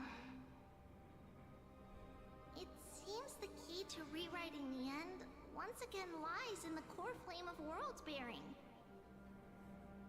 According to the instructions left behind by those 2 geniuses, we must get it into the Deliverer's hands, no matter the cost.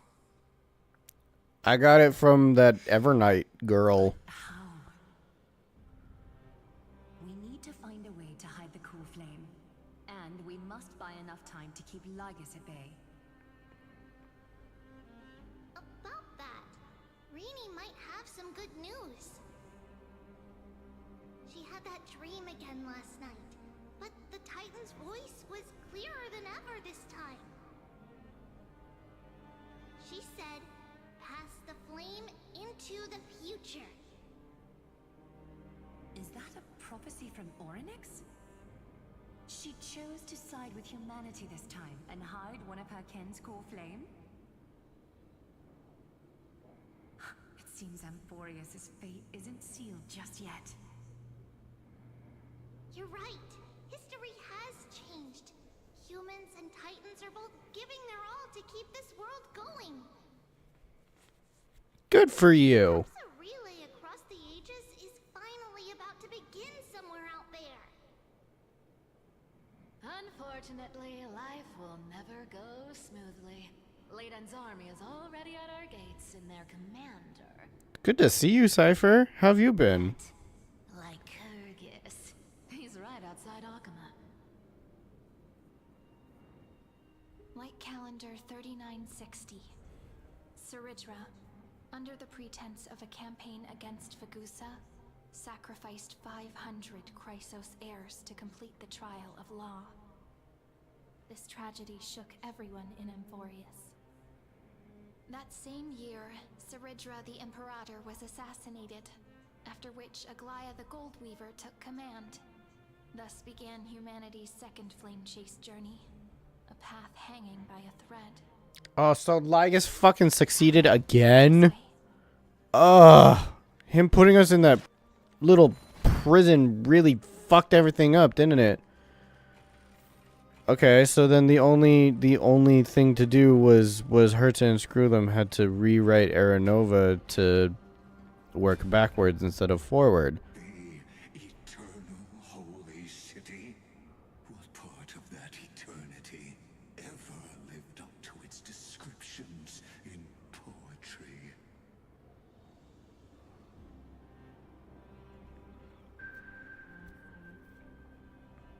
The Marmorial Palace lies in ruins.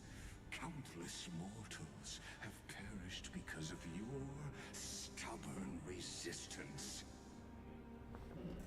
It's time you learned the cost of refusal. Castris! Now, answer my question again. Where is Kefali's core flame?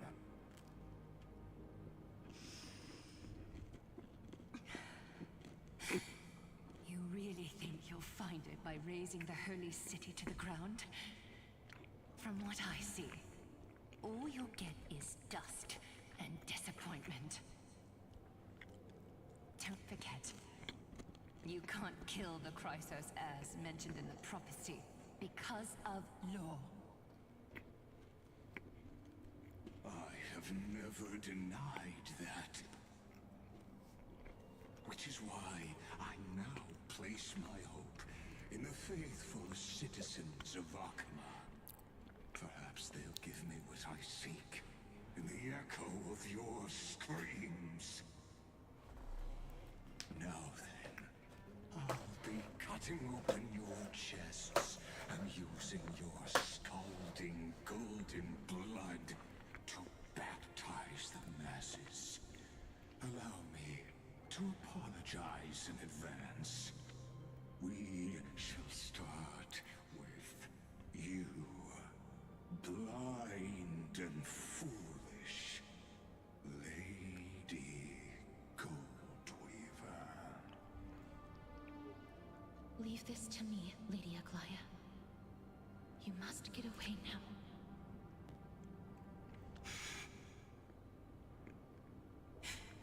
No, Holy Maiden. I'm the one who must stay. What? His conspiracy won't succeed. Because romance is ready to make good on their promise to weave an indestructible armor for Amphorius. Its name is Solidarity. You must escape with your life and carry word of my death to those still fighting, then keep going with them. Just as the Imperator lit the torch of resistance with her death, my passing will make this flame everlasting. Take good care of it, guide it to the future, and place it into the hands of our deliverer. 50 years later, Lygus led his forces again to Akama. He charged directly into the Holy City and razed the Marmorial Palace. History would name this battle the Third Siege of Akama. 90,000 brave souls gave their lives for Akama that day, including their fearless leader, Aglaya. Oh, jeez. Wait, even the cleaners helped? Why does everybody keep dying? All my friends keep dying. I'm sick of it.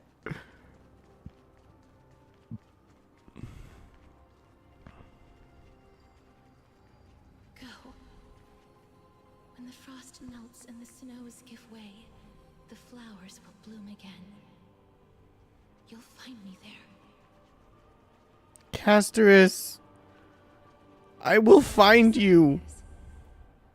Princess Homebody is never coming back, is she? She just left. Like that. Since Cass has made up her mind, we can't let her resolve be in vain. But between staying in Akama and going to Styxia, what difference does it make when it's death either way? I'm against relocating. With Kefali's protection, isn't Akama far safer than that dead city? Is it? Cass's plan doesn't involve any relocation at all. Huh? Like you said, Akama is humanity's refuge. We never intended to get everyone moving to Styxia. It's just on Cass, Hycealans, and me to prepare the final trump card for the Deliverer. Wait, what kind of trump card needs all three of you demigods to throw yourselves away? We must lay down the path to the future, so when the Deliverer returns, they'll have a clear road to reach the location of Aaron Nova. Styxia sits where death meets the ocean. There, with the combined powers of ocean and passage, we can summon a current that leads to the vortex of Genesis. And the demigod of death will forever guard that secret path until he returns. Aww. Thanks, Cass. We all know Lygos will set his sights on the vortex of Genesis. That's exactly why we have to do this.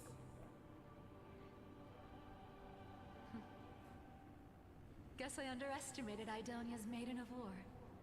She's got way more steel than I thought. Yeah. And Cypher, we need you to head to Castrum Kremnos as soon as possible. By any means necessary, forge an alliance with Strife. The prophesized Crown Prince has already been born. He shall become the new defender of Akama, protecting this land after we leave. You don't need to worry about that.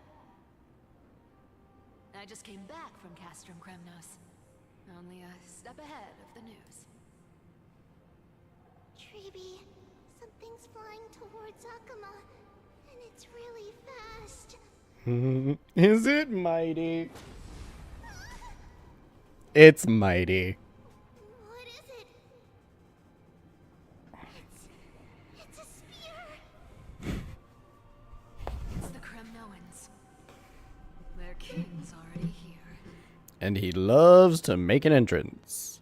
With the protection of the demigods Trebios and Cyphera, Akama endured wave after wave of warfare, though just barely. Casterus chose Styxia as the last resort, and completed the trial of death, causing the stagnant waters in the River of Souls to recede. Soon after, Trebios departed on a long journey. That same year, the Kremnoan king Euripon, along with his son, Prince Midamos, joined the Alliance to safeguard the Holy City in the Battle of Deliverance. Eurupon's alive in this one? Weird. He's a bad dad. Go on, and see you tomorrow. See you tomorrow, Tribby.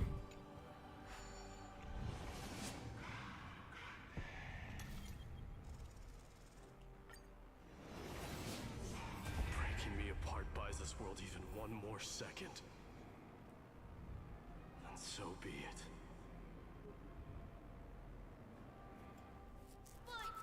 It's gonna hurt a lot. Trian. Pain brings endless torment. But it can never destroy me. I believe that you were thinking the same thing when you stepped through the gate of infinity and jumped off that cliff.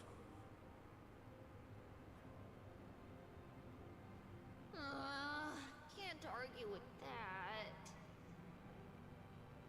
In the current situation, this is the only path Akuma has left. Just do as I say.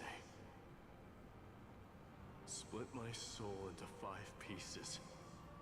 Forge me an immortal vessel. Let the blade of strife hang forever overhead. Locked in battle with their enemies to the world's bitter end. Oh no, he did the thing the other one did. This is a terrible idea, Mighty. There's no need to be sad, Lady Trebios. Haven't we already taken great strides towards that promised tomorrow? In this life, my people no longer have to drown in false guidance. Kremnos has washed the blood off its fate. Amphorius no longer needs a god named Strife. So let me shatter the former laws and turn the Lance of Fury back into a weapon that protects the world. We understand. By the way, can you do me another favor? The 7 sages from Grove of Epiphany are already en route. They'll arrive in waves to join the resistance in a couple of days. Among them is a scholar named Anaxagoras. He has extraordinary insight and fears no sacrifice.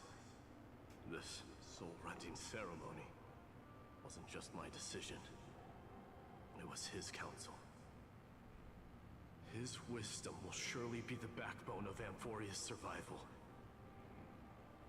Watch over him. Carry on this everlasting flame for me. Through Anaxagoras' ritual, the demigod of strife split his soul into 5. Courage, honor, tenacity, sacrifice, and reason. Each sealed in blood crystal and cast into battle. The people held a 10-day funeral to mourn their fallen god king. And through his sacrifice, humanity was granted 200 years of peace. Yay. Except it didn't last long, did it?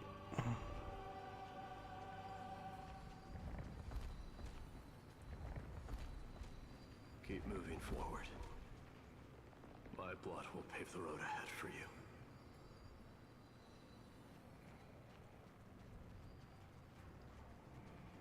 Keep moving forward, little Gray. See you tomorrow. See you tomorrow, Trian.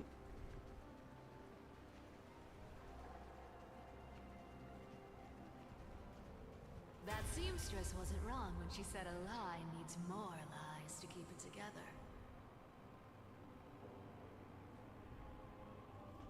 Reason and trickery. Never thought we'd be the pair to finish this final setup.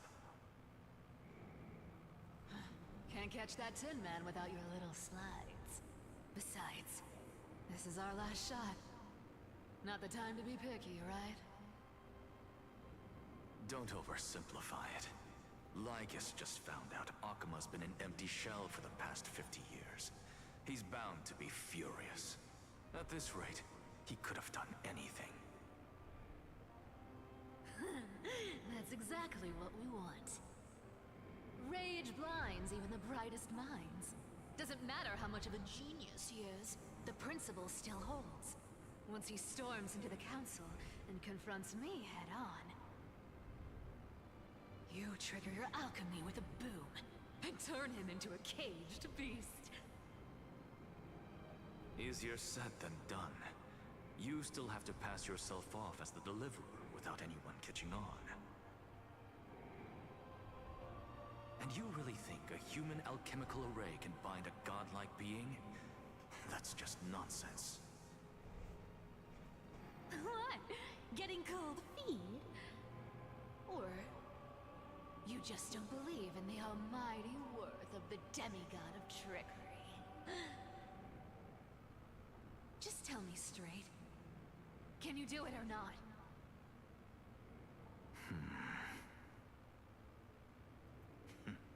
Of course I can. And it'll be child's play. But I've got two conditions. Since this is the final act, if we're doing it, we go all in. No half measures. Oh, I'm listening. First, shift the battlefield to the vortex of Genesis. It would be more convincing if the deliverer were to appear there. Besides, the vortex is cut off from the world. No place in Amphorius makes a better prison. If you pull that, wouldn't our deliverer have to face tank Lygus as soon as they come back? That clash is inevitable. All we can do is create more chances for him. And that's the second condition. The vortex belongs to Fagusa in the first place, remember? And there happens to be a demigod of ocean among the few survivors in the world. Lupai Sealand's in. Let her join the final act. I'll transmute myself into a Philosopher's Stone and embed myself into the formula. And when the time comes, she needs to shatter me and scatter that stone's ashes into the ocean within the vortex. Wow. I guess people weren't wrong when they said you're insane, Grove Boy. He's pretty insane, yeah. I've got no idea how to outwit a reclusive genius. But making an anti-Catheran suffer? The demigod of reason has 10,000 ways to do just that. And what I just mentioned was one of them. Oh! What exactly does your formula do? Now that would spoil the climax, wouldn't it? By now, Hyacinth must have completed the Sky People's ritual. Since that Theoros loves a good performance as much as I do, let's make sure he enjoys our show to the fullest. As for how the Deliverer will complete the Era Nova, well, that will no longer be our concern. It was the last battle known to the world, initiated by two demigods least suited for war. Yeah, they're not In the much end, fighters. Reason and trickery kept their word. At the cost of their lives, they sealed Lygus within the vortex of Genesis, where he remains to this day. And now we go fight him? And we go kick his ass? Finish the greatness left undone. I want to kick his ass. Quit overthinking! Just run! Keep running. That'll be enough.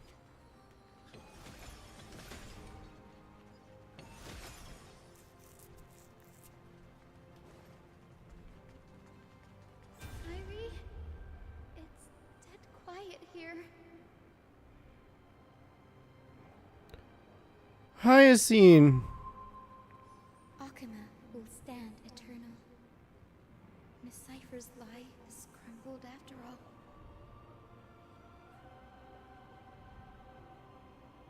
But it's all right, because all of us have fulfilled our purpose by now. When the Deliverer returns, no matter where he is, sky will turn clear, and a rainbow narrow bridge will rise, carrying him to the final battleground. Cyrene, this arduous relay is finally nearing its end. Now, I'm passing the final baton of fate to you, okay?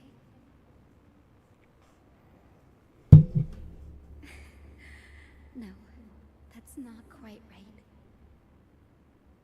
After all, it was you and him who lit the first spark of this journey, wasn't it?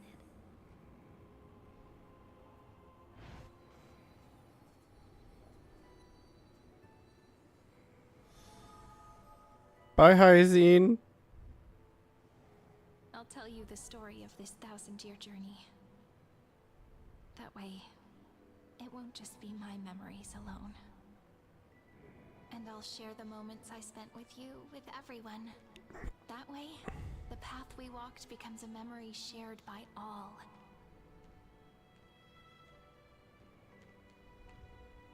People will know that there's nothing left to chase.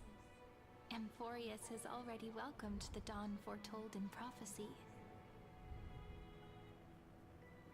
Just like I said, this should be easier than last time, right?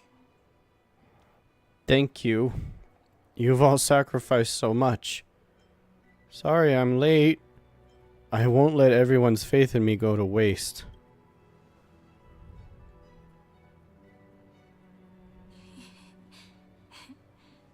I wonder what kind of expression you're wearing right now.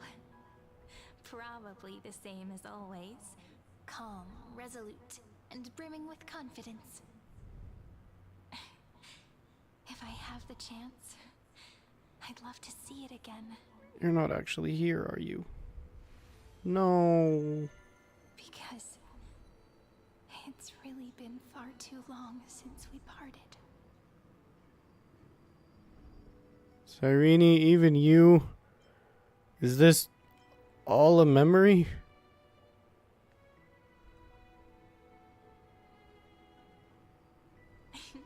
Someone as sharp as you must have realized by now that this isn't reality, but a maze of time. As the last link in the relay, I will return to the Temple of the Three Fates, tell Orynyx all of our stories, and bottle every page we've written into the little flask of memories. And then, may it set sail in peace, drift down the river of time along with the core flame of world-bearing, reach your side, and lead you back to Amphorius. Just like the first time we met, right? Ma'am. Even though this cycle has no demigod of time, time has always stood on humanity's side. This is the only way to make sure that the Era Nova won't happen before you return. And the only way I can safely entrust the completed final flame chase journey to the Deliverer's heart. After all, the new world will be born from your memories, and the protagonist of this story mustn't be absent. As promised, I'm back. Let's go. It's time to complete the Era Nova. I will take all of you to the new world. I believe you will never let us down, just like always. Do you remember when Finan sent us back to the beginning? When you and I got separated? But in the end, I returned to you, carrying all that we've been through. That's what memory is.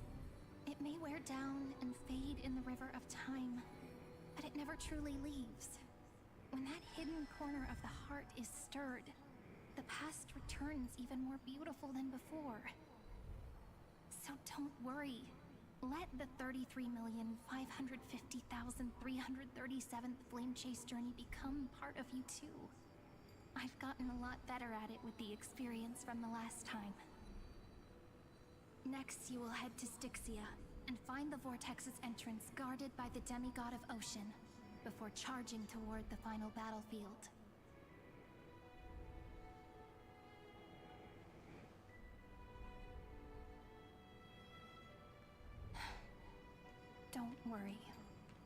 I'll be with you. All of us will. Even Finan. We'll stand with the Deliverer.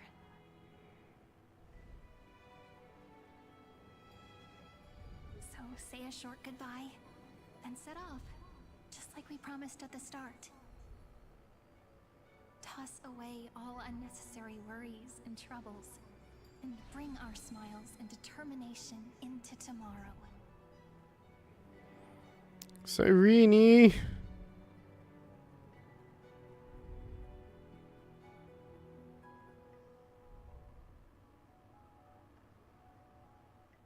last baton. I wonder how long you'll have to wait before passing it on to him. No matter how long it takes, it's okay. Waiting is what I do best. After all, it took 33 million cycles for him to arrive in our world. What's a few moments more? Oh, jeez.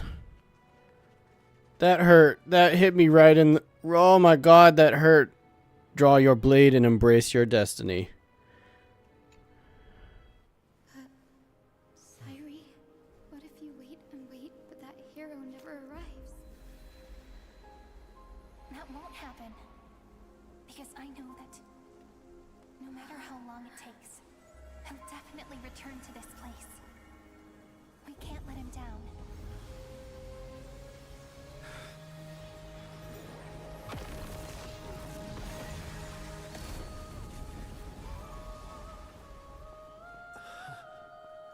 Hyacine! Sky shall rain rays of dawn for you. May romance be with you on your journey. And reason grant you enlightenment. Let strife bestow you with inspiration. Trickery ensure your success. Allow death to protect your soul. And at last, let passage point the way forward. Well, time will remember the Trailblazer's journey.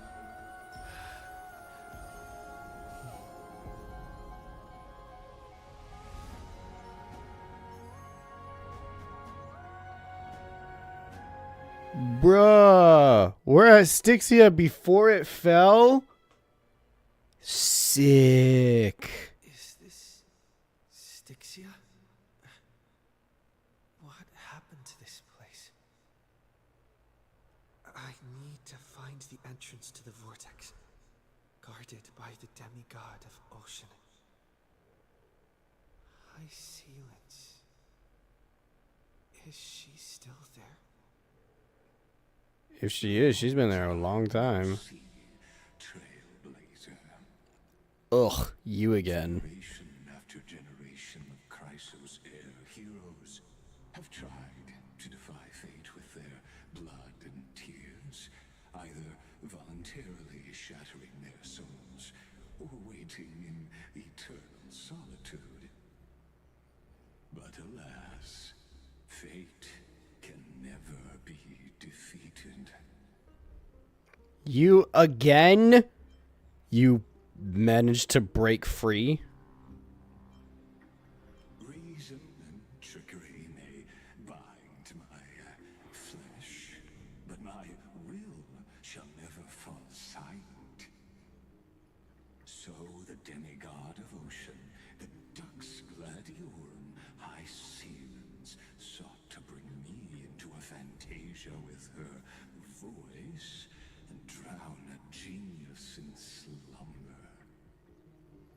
But alas, it was all a hopeless dream.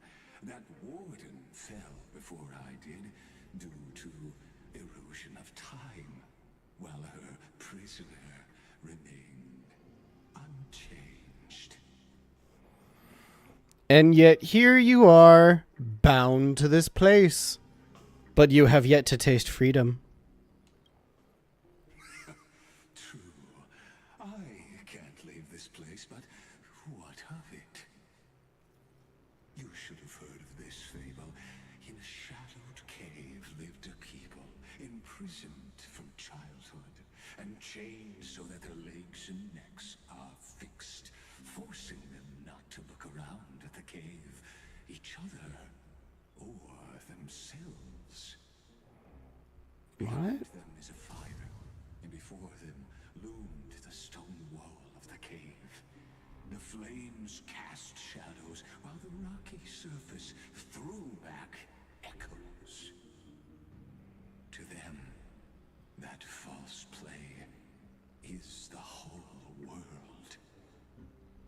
Yes, I'm trapped in the cave, but I know it's all just a fleeting illusion.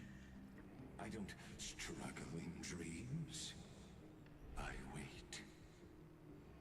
And now, my deliverer has come to defeat me and save this world that never owed you anything. Oh, you'll need to awaken the singer here and unseal the prison called Vortex of Genesis. You'll be the one to unshackle me and bring the cave crashing down. What a weird analogy. I don't mind waiting a little longer. Let me guide you through this next illusion. One last memory from that prison warden. I hope you'll watch the stories of this Fantasia closely. Logically, the deliverer must see the world for what it truly is. Emotionally, this memory captures the fate of everyone in Emphorius better than anything else. Only by feeling it for yourself can you understand my point of view. The meaning of destruction. And I'll be the one to bring destruction to your scheme. Spare me the cliches. I don't need to understand you. To your unshakable resolve, I salute you. But before we step onto the final stage, let me ask you this. In the spirit of that fable I told you just now, can the prisoners in the cave learn to see the shadows and echoes for what they are, and stop mistaking them for reality?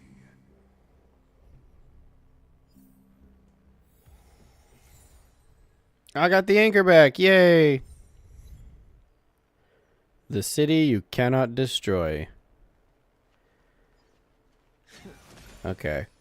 I'm gonna have to stop it here for now because I'm pretty sure we're basically at the halfway point for this like update. There are only about 4 more missions left and we just did 5, I think. So yeah. Just gonna stop the stream here for right now. I'll do the second half of this in like 2 days on Friday. And this time I actually am definitely going to do it on Friday. So look out for that. Thank you guys for watching. I hope you enjoyed. Make sure to like and subscribe and leave a comment if you liked this stream. And I'll see you next time. Bye.